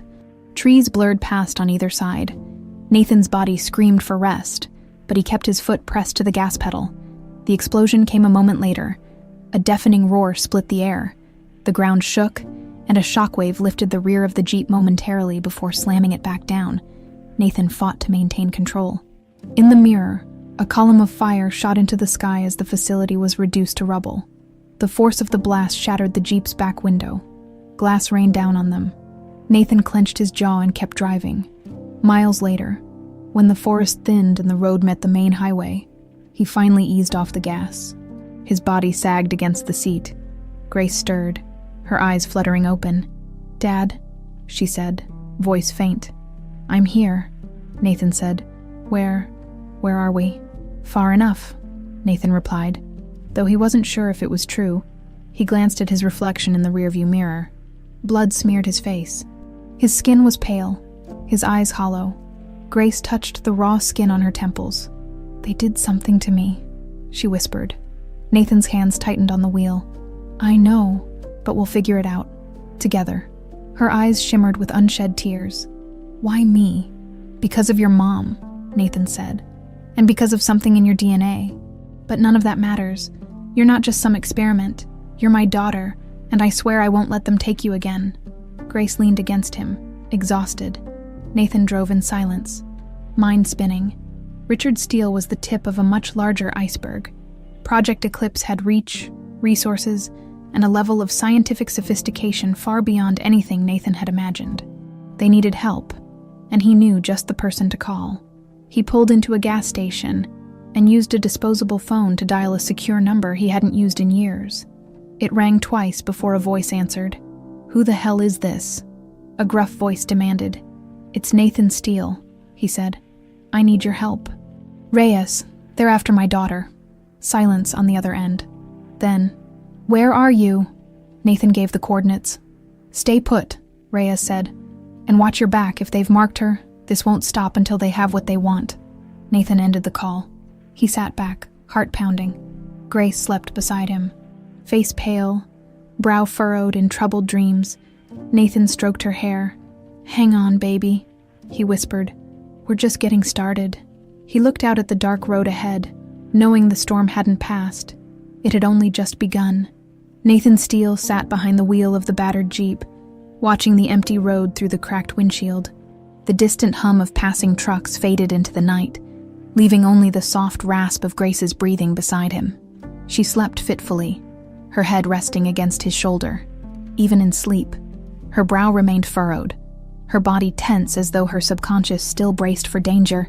Nathan's pulse drummed a steady rhythm of exhaustion and dread. The image of Grace strapped to that metal chair haunted him. The electrodes, the screams, the cold satisfaction on Keller's face as she initiated the procedure. "She's more than your daughter. She's the key to everything." The words echoed relentlessly. What had Keller meant, and what had they done to Grace? Headlights appeared in the rearview mirror. Nathan's fingers tightened on the pistol resting on his thigh. The car approached slowly, stopping at the edge of the gas station lot. The engine idled for several seconds before the driver's door opened. A man stepped out, tall and broad-shouldered, dressed in dark jeans and a leather jacket. His silhouette was familiar even after all these years. Nathan opened the door and stepped out, gun raised. "Reyes?" he said. The man stopped beneath the flickering overhead light. Deep lines creased his face, and his dark eyes flicked toward the pistol with mild amusement. "You gonna shoot me, Steele?" Reyes asked, voice gravelly as ever. "Maybe," Nathan said. "Depends on your answers." Reyes lifted his hands in mock surrender. Same old Nathan, paranoid as hell. He nodded toward the Jeep. "That her?" "Yeah," Nathan said. "That's Grace." Reyes's expression shifted to something more serious. "She looks just like Isabel." Nathan's throat tightened. "Yeah. She okay?" "No," Nathan said. "They did something to her. Something connected to Project Eclipse." Reyes's jaw clenched. "Damn, thought that nightmare was buried with your uncle." Nathan's stomach dropped. "You know about Eclipse." "Enough to know it was bad news," Reyes said. "Your uncle didn't build his empire with clever investments alone. He partnered with some very dangerous people. Genetic manipulation, cognitive experiments. Isabel got caught in the middle of it." Nathan's pulse spiked. "And Grace," Reyes shifted uncomfortably. "We need to get somewhere safe. I know a place." "Follow me." Nathan hesitated, instinct screaming to distrust everyone. But Reyes had been a friend once, one of the few people who'd warned him about Richard's growing obsession with control. He lowered the gun, returned to the Jeep, and gently shook Grace awake. "Hey, sweetheart," he said softly. "We're moving again." Her eyes fluttered open, unfocused at first. "Where? Someone who can help us," Nathan said. "Just hold on a little longer." She nodded weakly. They followed Reyes through the dark countryside until they reached a small cabin nestled at the edge of a dense forest. Reyes parked his car behind a thick hedge. Nathan did the same. The air smelled of pine and wet earth as they stepped out. The cabin's interior was Spartan: a worn couch, a coffee table scarred by cigarette burns, and a desk cluttered with papers and electronic devices. Reyes gestured for Grace to sit. "There's a med kit in the bathroom," he said. "Clean yourself up." Nathan handed her a towel. Grace disappeared into the bathroom without a word. "Talk," Nathan demanded the moment the door closed. Reyes rubbed the back of his neck. "Look, I don't know everything, but I knew your uncle was involved in something big. He funneled millions into research facilities across the globe. Project Eclipse was one of those programs. Its goal was to create individuals with enhanced cognitive abilities, people who could see patterns, solve problems, and predict behaviors faster than anyone else. Like Isabel," Nathan said. Reyes nodded. "Exactly. She was their first breakthrough. Her mind worked differently. She could analyze situations instinctively, process complex information without effort, but she never wanted to be part of it. When she got pregnant, she ran. Why was Grace targeted? Because she inherited those abilities," Reyes said grimly. "The gene passed from Isabel to her. But they didn't just want to study Grace. They wanted to activate her full potential. That's what they were doing when you found her in that lab." Nathan's stomach turned. "Activate how?" "By stimulating the parts of her brain responsible for advanced pattern recognition. The pain wasn't just torture. It was part of the process. They were essentially rewiring her neural pathways to awaken dormant capabilities." Nathan clenched his fists. "And what happens if they succeed?" "She becomes a living weapon," Reyes said. Imagine someone who can predict market shifts, military strategies, and political movements before they happen. Grace could become that, or worse. Worse how? Pattern recognition isn't just about logic. It taps into intuition, emotion, and memory. If pushed too far, her mind could fragment. She'd lose touch with reality. Nathan rubbed his temples. And now they know she exists. They won't stop, Reyes said. Not until they have her or she's dead. The bathroom door creaked open. Grace stepped out, face pale but determined. I heard, she said. Nathan stood. Grace, I'm not running anymore, she said. If they want me, let's make them regret it. Nathan's heart swelled with pride and fear. You don't have to fight this battle. Yes, I do, she said. They killed my mom. They tortured me. I won't let them win. Reyes whistled softly. She's got Isabel's fire. Nathan nodded, pride warring with dread.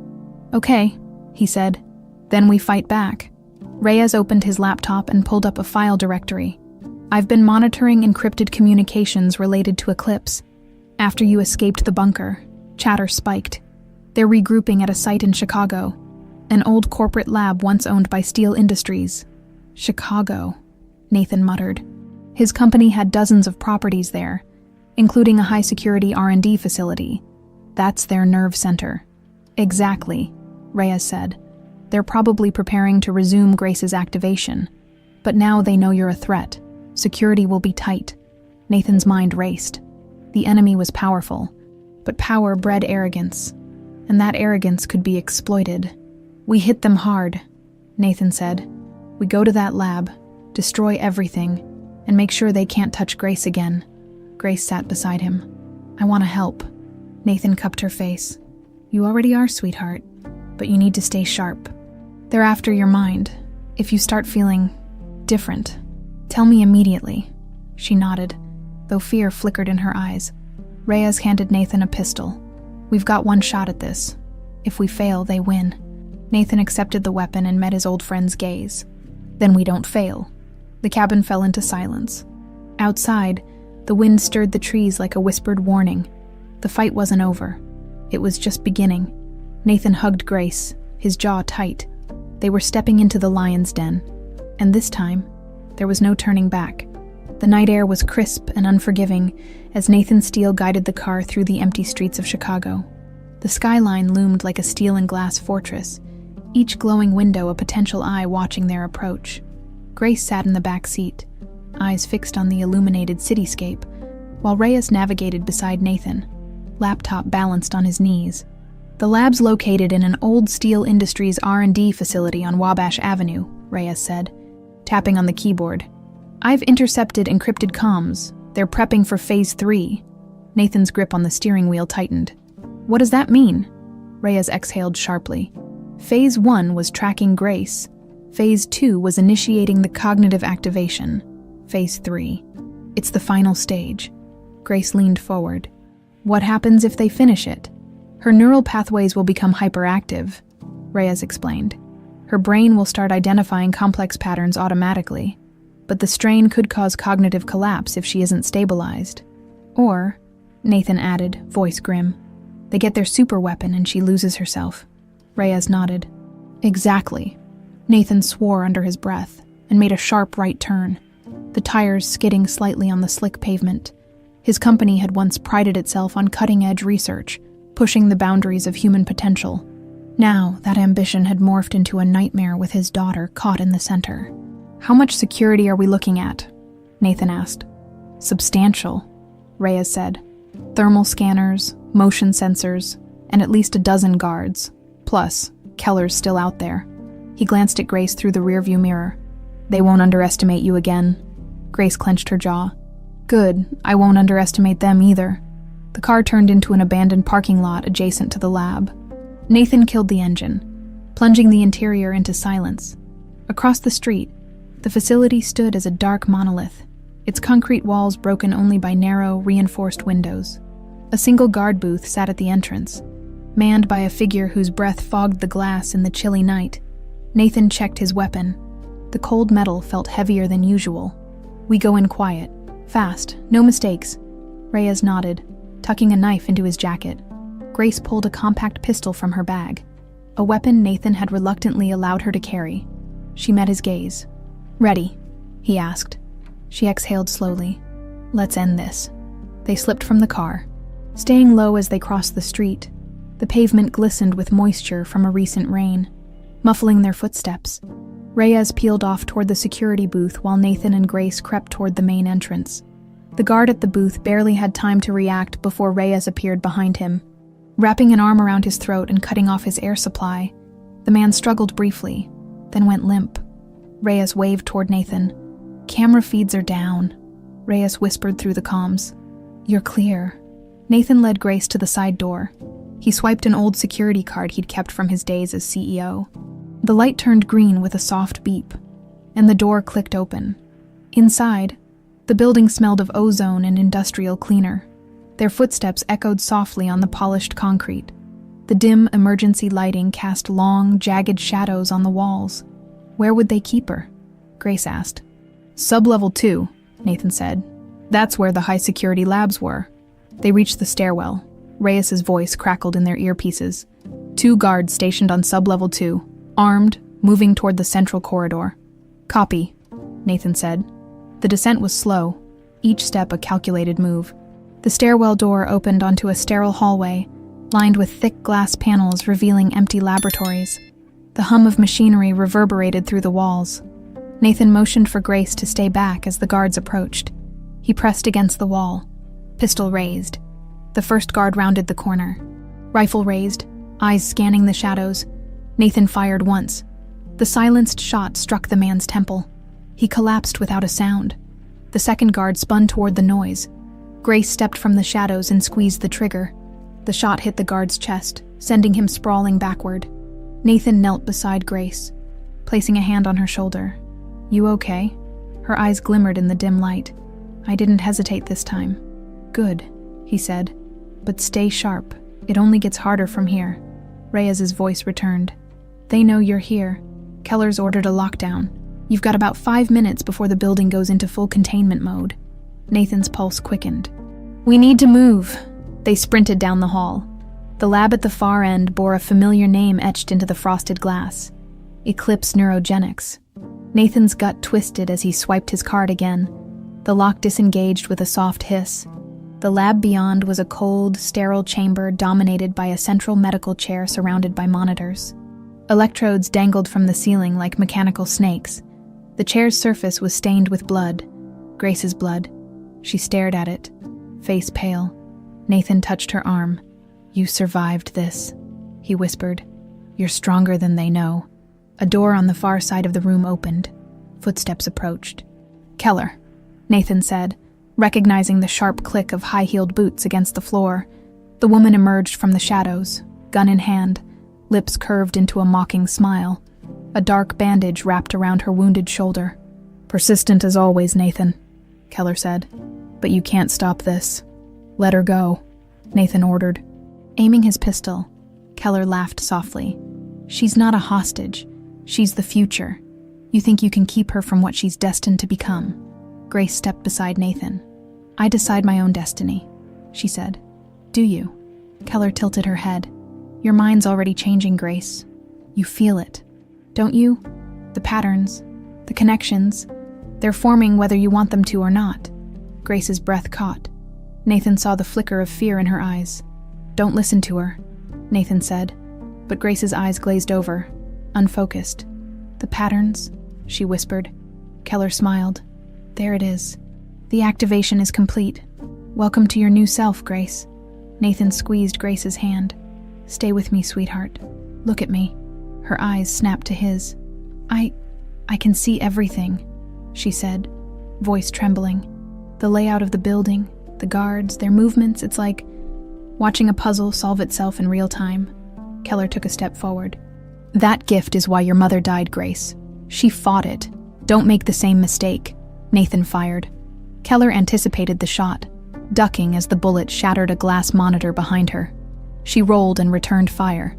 Nathan pulled Grace behind a metal console as bullets ricocheted around them. "She's trying to manipulate you," Nathan said. "Stay focused." Grace closed her eyes for a moment. When she opened them, Clarity replaced fear. "The guards are converging from the east corridor," she said. 3 of them. One's left-handed. Slower reaction time. Keller's heart rate is elevated. "She's nervous." "How do you know that?" Nathan asked. "I just see it," Grace said. Nathan risked a peek around the console. Footsteps echoed from the east corridor. Exactly as Grace predicted. "Okay," Nathan said. "Let's use it." He raised his gun. Grace whispered directions. "Wait. Now. Left. Center, right?" Nathan followed her commands and fired. The 3 guards dropped in quick succession. Keller's eyes widened. "Impossible," she hissed. Nathan stood and aimed at her head. "Not impossible, just human resilience," he fired. The bullet hit Keller squarely in the chest. Her body crumpled to the floor. Grace rushed to him, breathless. "Is she dead?" Nathan checked her pulse. "Nothing." "Yeah, it's over." The building lights flickered. Reyes's voice crackled in their ears. "You need to leave now. I triggered a purge of all digital files. The lab's going into meltdown." Nathan grabbed Grace's hand. "Time to go." They sprinted toward the exit. Behind them, the monitors exploded in showers of sparks. Alarms blared as they burst onto the street. The lab behind them erupted in a fireball, flames consuming the twisted legacy of Project Eclipse. They didn't stop running. The night sky behind them glowed with the fiery remains of the Eclipse Neurogenics lab. Flames twisted into the air like furious serpents, casting shadows across the deserted streets of Chicago. Nathan Steele gripped Grace's hand as they ran, lungs burning from smoke and exhaustion. The blast had shattered windows for blocks, and distant alarms wailed in protest, but they couldn't stop. Not yet. Reyes's voice crackled through the earpiece. 2 black SUVs just turned onto Wabash Avenue. They're coming in hot. You've got about 90 seconds. Copy that, Nathan panted. Grace squeezed his hand. 2 SUVs, she said, eyes unfocused. 6 occupants each, armed. Their formation suggests a pincer maneuver. They'll try to cut us off at the intersection. Nathan didn't ask how she knew. He trusted her instincts now. The gift they'd tried to awaken had been forced on her, but she was learning to wield it. "Reyes," Nathan said into the mic. "We need a car now." "Silver sedan, corner of 5th and Grant," Reyes replied. "Keys under the wheel well. Move." Nathan and Grace veered left, darting through an alley strewn with broken pallets and overturned dumpsters. The echo of their footsteps mingled with the distant growl of approaching engines.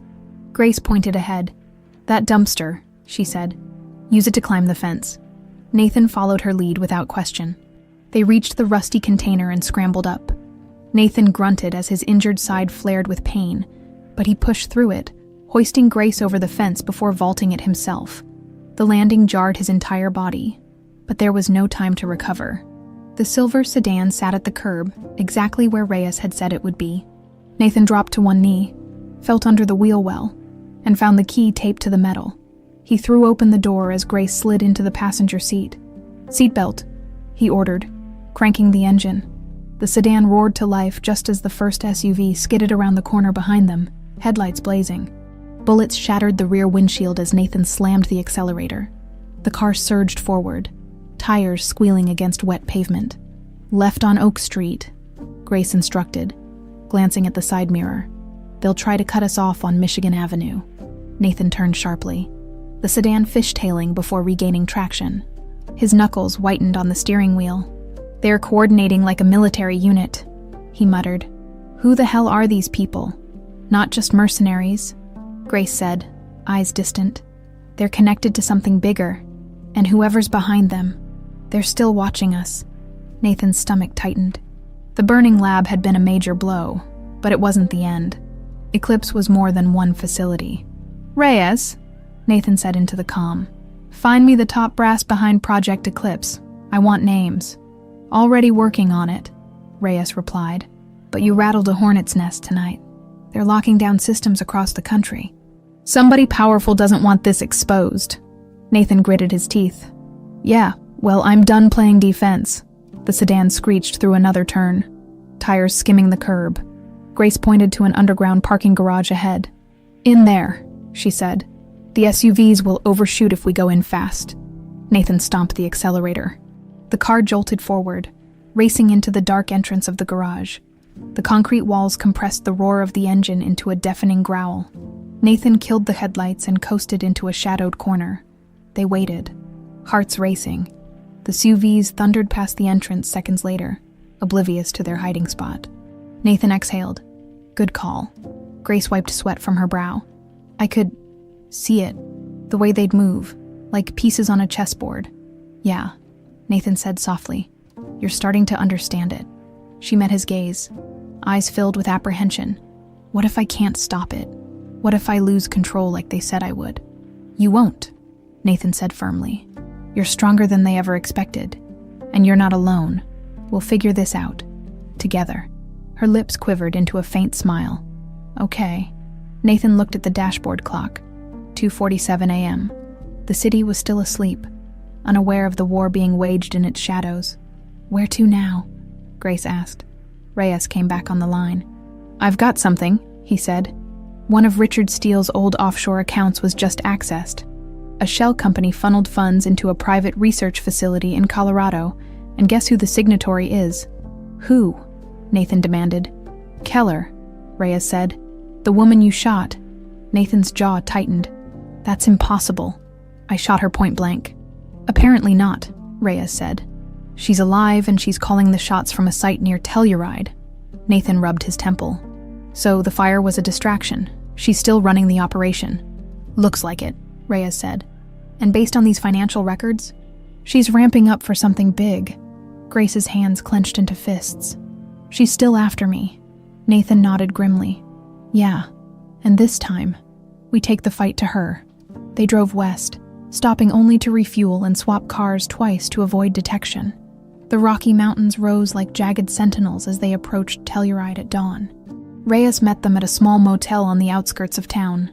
You're bleeding again, Reyes said, eyeing the crimson stain spreading across Nathan's side. I'll live, Nathan said. Tell me about the site. Reyes opened a tablet. It's an old NORAD satellite station.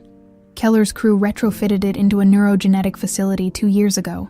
High-level encryption on the perimeter systems. This place isn't just for experiments. It's command central. Nathan traced the satellite image with his finger. The facility was nestled in a remote valley, surrounded by dense forest and accessible by a single service road. Grace, he said, can you predict their patterns from here? She studied the image for a moment, then closed her eyes. Her breathing slowed. When she opened them again, her voice was steady. They're running shifts in 6-hour cycles. Next rotation change is at 3 p.m. Security will be stretched thin during the switch. Nathan smiled faintly. That's our window. Reyes passed him a blueprint. The main lab is underground, but getting in won't be easy. They've got biometric scanners at every entrance. Which means we need someone authorized, Nathan said. Grace's eyes widened. Keller, Nathan nodded. She's the key. We need her fingerprints and voice signature. How the hell do we get that? Reyes asked. Grace's lips pressed into a hard line. We don't go after her directly. We make her come to us. How? Nathan asked. Grace's gaze sharpened. We give her what she wants. Nathan's heart stuttered. No way, absolutely not. Grace touched his arm. Dad, listen. If she thinks I'm surrendering, she'll come herself. She won't trust anyone else to secure me. We use that to get close. No, Nathan said, shaking his head. It's too dangerous. It's the best shot we have, Grace said softly. And we'll do it on our terms. I'm not just a target anymore. I can see them coming. Nathan turned away, fists clenched. Every instinct screamed against the idea. But Grace was right. They'd been reacting this whole time. Now it was their turn to set the trap. Reyes exhaled. She's right, Steele. If we control the scenario, we have the advantage. Nathan swallowed the rising fear. Okay, he said, voice rough. We do it. But we plan this perfectly. He turned to Grace. No heroics, no unnecessary risks. She squeezed his hand. Deal. Reyes cracked his knuckles. Let's bait the hook. Nathan's stomach knotted as they laid out the plan. He was about to use his daughter as bait to lure a predator, and the only thing more terrifying than that was the possibility that Keller might win. The war for Grace's mind was entering its final stage, and this time, Nathan vowed, the hunters would become the hunted. The morning sun cast a pale, cold glow across the small motel room, its rays struggling to pierce the tension thickening the air. Nathan Steele sat at the rickety table, elbows on his knees, forehead resting against interlaced fingers. Across from him, Grace methodically dismantled and reassembled a pistol. Her movements were mechanical, precise, a reflection of the sharpened instincts they had forced upon her. Reyes paced near the window, occasionally peeking through the blinds at the quiet street beyond. "We're cutting it close," he muttered. Nathan grunted in agreement. "That's how traps work." He looked at Grace. "You still sure about this?" She didn't stop working. "It's the only way." Nathan's chest tightened. His daughter, just days ago an ordinary young woman, now sat before him transformed, eyes sharper, posture poised like a soldier. He hated that this war had stolen her innocence. But more than that, he feared losing her to the very instincts Eclipse had tried to unlock. "Okay," he said, exhaling slowly. "Let's run it through one last time." Grace snapped the pistol's slide into place. "We broadcast a message using their encrypted frequency. I tell Keller I'm surrendering to stop the hunt. I say I'll meet her at the Ridge Canyon overlook at exactly 3 p.m. "She won't believe it's that simple," Reyes said. "She won't," Grace agreed. "But she won't ignore it either. She'll come with a tactical team. She needs me alive for Phase 3, which means she won't order them to shoot immediately." Nathan tapped the table. "And that's when we move." Grace nodded. "I'll keep her talking. She'll want to test whether I've really changed while she monologues. You and Reyes take out her team and get close enough to subdue her." Reyes crossed his arms. "We screw this up, and she'll know it's a trap. If she escapes, the lab goes into lockdown, and we lose our shot." Nathan ran a hand over his face. "Then we don't screw it up." He opened the laptop Reyes had modified earlier. The screen displayed an encrypted communications interface linked to one of Eclipse's covert channels. Grace took a deep breath and positioned herself in front of the webcam. Her hands trembled slightly as she adjusted her hair. "You got this," Nathan whispered. Grace straightened her shoulders, took a deep breath, and pressed the record button. Her expression shifted instantly. Vulnerability replaced by steely resignation. "This is Grace Bennett," she said into the camera. "I'm tired of running. I know what you want from me. If it means protecting my dad and everyone else, I'll give myself up." She bit her lip, eyes glistening with manufactured tears. "Meet me at Ridge Canyon. Overlook at 3 p.m. No tricks, just let's end this." She ended the recording with a single click. Reyes transmitted the message across the encrypted frequency. The screen blinked with a confirmation code. "Message sent," Reyes announced. Nathan's gut twisted. Now we wait. The Ridge Canyon overlook sat atop a steep bluff, overlooking a jagged valley that stretched toward the Rockies. The dirt road leading up to the site was narrow, bordered by cliffs on one side and thick pine forest on the other. A stiff wind howled through the canyon, carrying the sharp scent of pine resin and damp earth. Nathan lay prone atop a ridge 50 yards from the meeting point, rifle pressed against his shoulder. Through the scope, he had a clear view of the overlook's gravel clearing where Grace stood alone, hood up, hands in her jacket pockets. Her face remained calm, but Nathan knew the mask hid the storm beneath. Reyes was positioned in the tree line on the opposite side, his silhouette blending into the shadows. "Movement," Reyes said over the comm. Nathan adjusted the scope. A convoy of 3 black SUVs crested the hill, engines growling. The vehicles stopped 10 feet from Grace, doors opened in unison. 6 armed men stepped out first, rifles raised. Then came Keller. She wore a dark tactical jacket, her left arm in a sling from Nathan's bullet. Her smile was faint but predatory as she approached Grace. Nathan tightened his grip on the trigger. "Easy," Reyes whispered. "Wait for it." Keller stopped 2 feet from Grace. The wind tugged at her blonde hair. Well, Keller said, voice carrying over the wind. "I wasn't sure if you had it in you, but here you are." Grace lowered her gaze. "I'm tired. You win." "Do I?" Keller tilted her head. "You don't strike me as the surrendering type." "Maybe I realized fighting is pointless," Grace said. Maybe I want to understand what's happening to me." Keller's eyes narrowed. "The patterns. You've started seeing them, haven't you? The connections, the threads that bind the chaos into order?" Grace hesitated, then gave a slight nod. "Good," Keller said. That clarity is your birthright. It's what your mother tried to deny you. She extended her right hand. Come with me, Grace. Let me help you reach your full potential. Grace shifted, glancing toward the SUVs. And my dad? Keller smiled. He's irrelevant now. You've outgrown him. Nathan's vision went red. His finger brushed the trigger. Wait, Grace whispered into her concealed mic. Nathan froze. Grace stepped closer to Keller. You said I could predict things if I embraced the process, she said. That I'd see the future. So let me prove it to you. Keller arched a brow. How? Grace's eyes locked with hers. I know exactly how this meeting will end. Keller laughed softly. Is that so? Yeah, Grace said. Because right now, 2 snipers are lining up shots on your men. Keller's eyes widened. Now, Grace said. Nathan fired. The bullet struck the nearest guard in the temple. Reyes's shot dropped another. Chaos erupted. The remaining guards scrambled for cover, but Grace lunged at Keller, slamming her shoulder into the woman's chest. They crashed to the ground. Nathan picked off a third guard, then sprinted down the hill. Heart racing, Keller writhed beneath Grace, trying to pull a sidearm from her belt. Grace snatched the weapon first. Keller froze, staring at the barrel now pressed against her forehead. Don't do it, Keller said. You're better than this. Grace's hand trembled. Grace, Nathan shouted, reaching them. Don't let her win, Keller smiled. You can't fight your nature, Grace. We made you to be more than this. Grace's finger twitched on the trigger. Then she exhaled and stepped back. You're right, she said coldly. I am more than this. Nathan grabbed Keller and hauled her to her feet. Securing her wrists with zip ties, blood trickled from a gash on her forehead. You're done, Nathan said. Keller chuckled. You still don't get it, do you? Grace was just the prototype. We've already deployed the algorithm.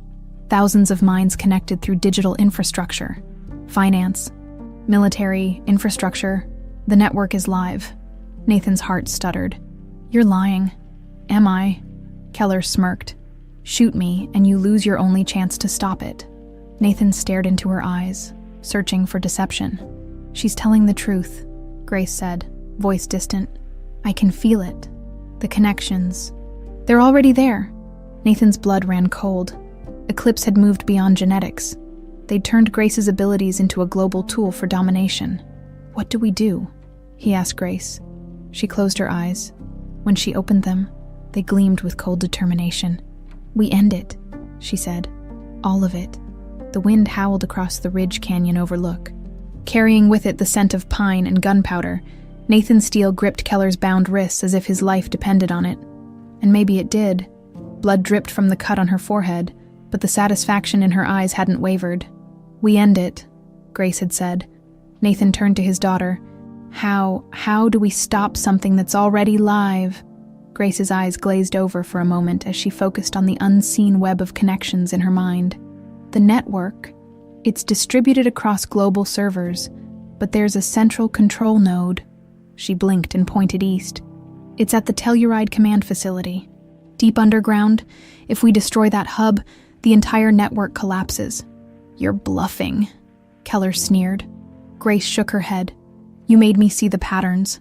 Now I see everything. Reyes jogged toward them, rifle in hand. The guards are down. We've got maybe 10 minutes before reinforcements arrive. What's the call? Nathan met Grace's gaze. We go to the facility. We end Eclipse tonight. Reyes cursed under his breath but nodded. Then let's move. Nathan hauled Keller toward the remaining SUV. You're coming with us, he said. We'll need your biometrics to get inside. Keller's expression hardened. But she didn't resist. You're making a mistake, she said, as Nathan shoved her into the back seat. I've made plenty, Nathan replied, but not this time. The drive to the facility was tense. Grace sat in the front passenger seat, eyes closed, lips moving softly as though deciphering invisible code. Nathan stole glances at her, heart aching. She was fighting a war inside her mind, one they barely understood. You okay, sweetheart? He asked. Grace opened her eyes. They were sharp, bright with an eerie clarity. The network's trying to adapt, she said. I can feel it shifting defenses, but it can't predict us.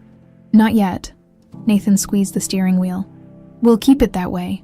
Reyes's voice crackled over the comm. We're 5 minutes out. Satellite feed shows increased activity at the site. Looks like they know something's coming. Grace tilted her head. They know I'm coming, she corrected. But they're looking for me to arrive from the north. She tapped the screen on Reyes's laptop. Take the maintenance access road on the south ridge. It's narrow, but unguarded. How the hell do you know that? Reyes asked. Grace's gaze didn't waver. I just do. The SUV skidded onto the gravel path, headlights bouncing as they climbed the steep incline. At the crest, Nathan killed the lights. The facility sprawled below, a concrete complex carved into the mountainside, its entrance flanked by armored guards and mounted turrets. Nathan turned to Keller. Open the gate. No tricks. Keller's lips twitched. Or what? You'll shoot me. No, Grace said, voice icy. But I will. Keller's eyes flicked to Grace and found no mercy there. She smirked faintly. Like mother, like daughter, she said, then placed her hand on the biometric scanner Reyes had wired to the car. A green light blinked. The main gate creaked open. Move, Nathan said. The SUV rolled forward. The guards didn't even glance at the vehicle as it passed.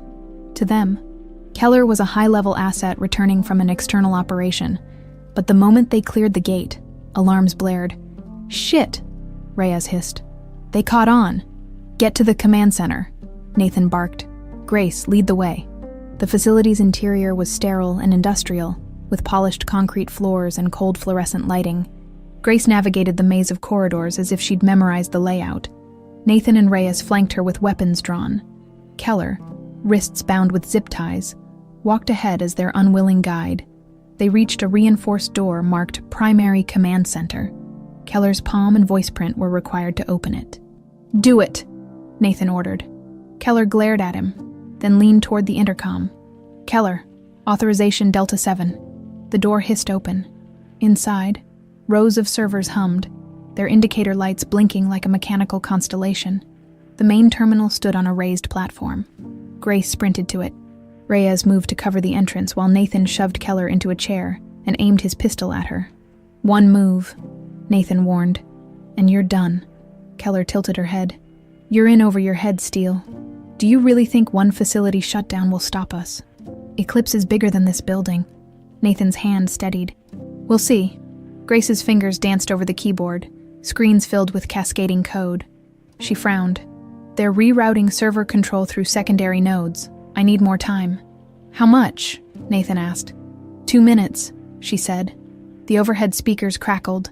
A voice echoed through the room. Grace Bennett, it said, calm and mechanical. We know you're there. Stop this now, and we will not harm your father. Nathan's eyes locked with Grace's. She shook her head, face pale but determined. Don't listen, Nathan said. The voice continued. You've felt the power, Grace. The clarity. Don't let them take that from you.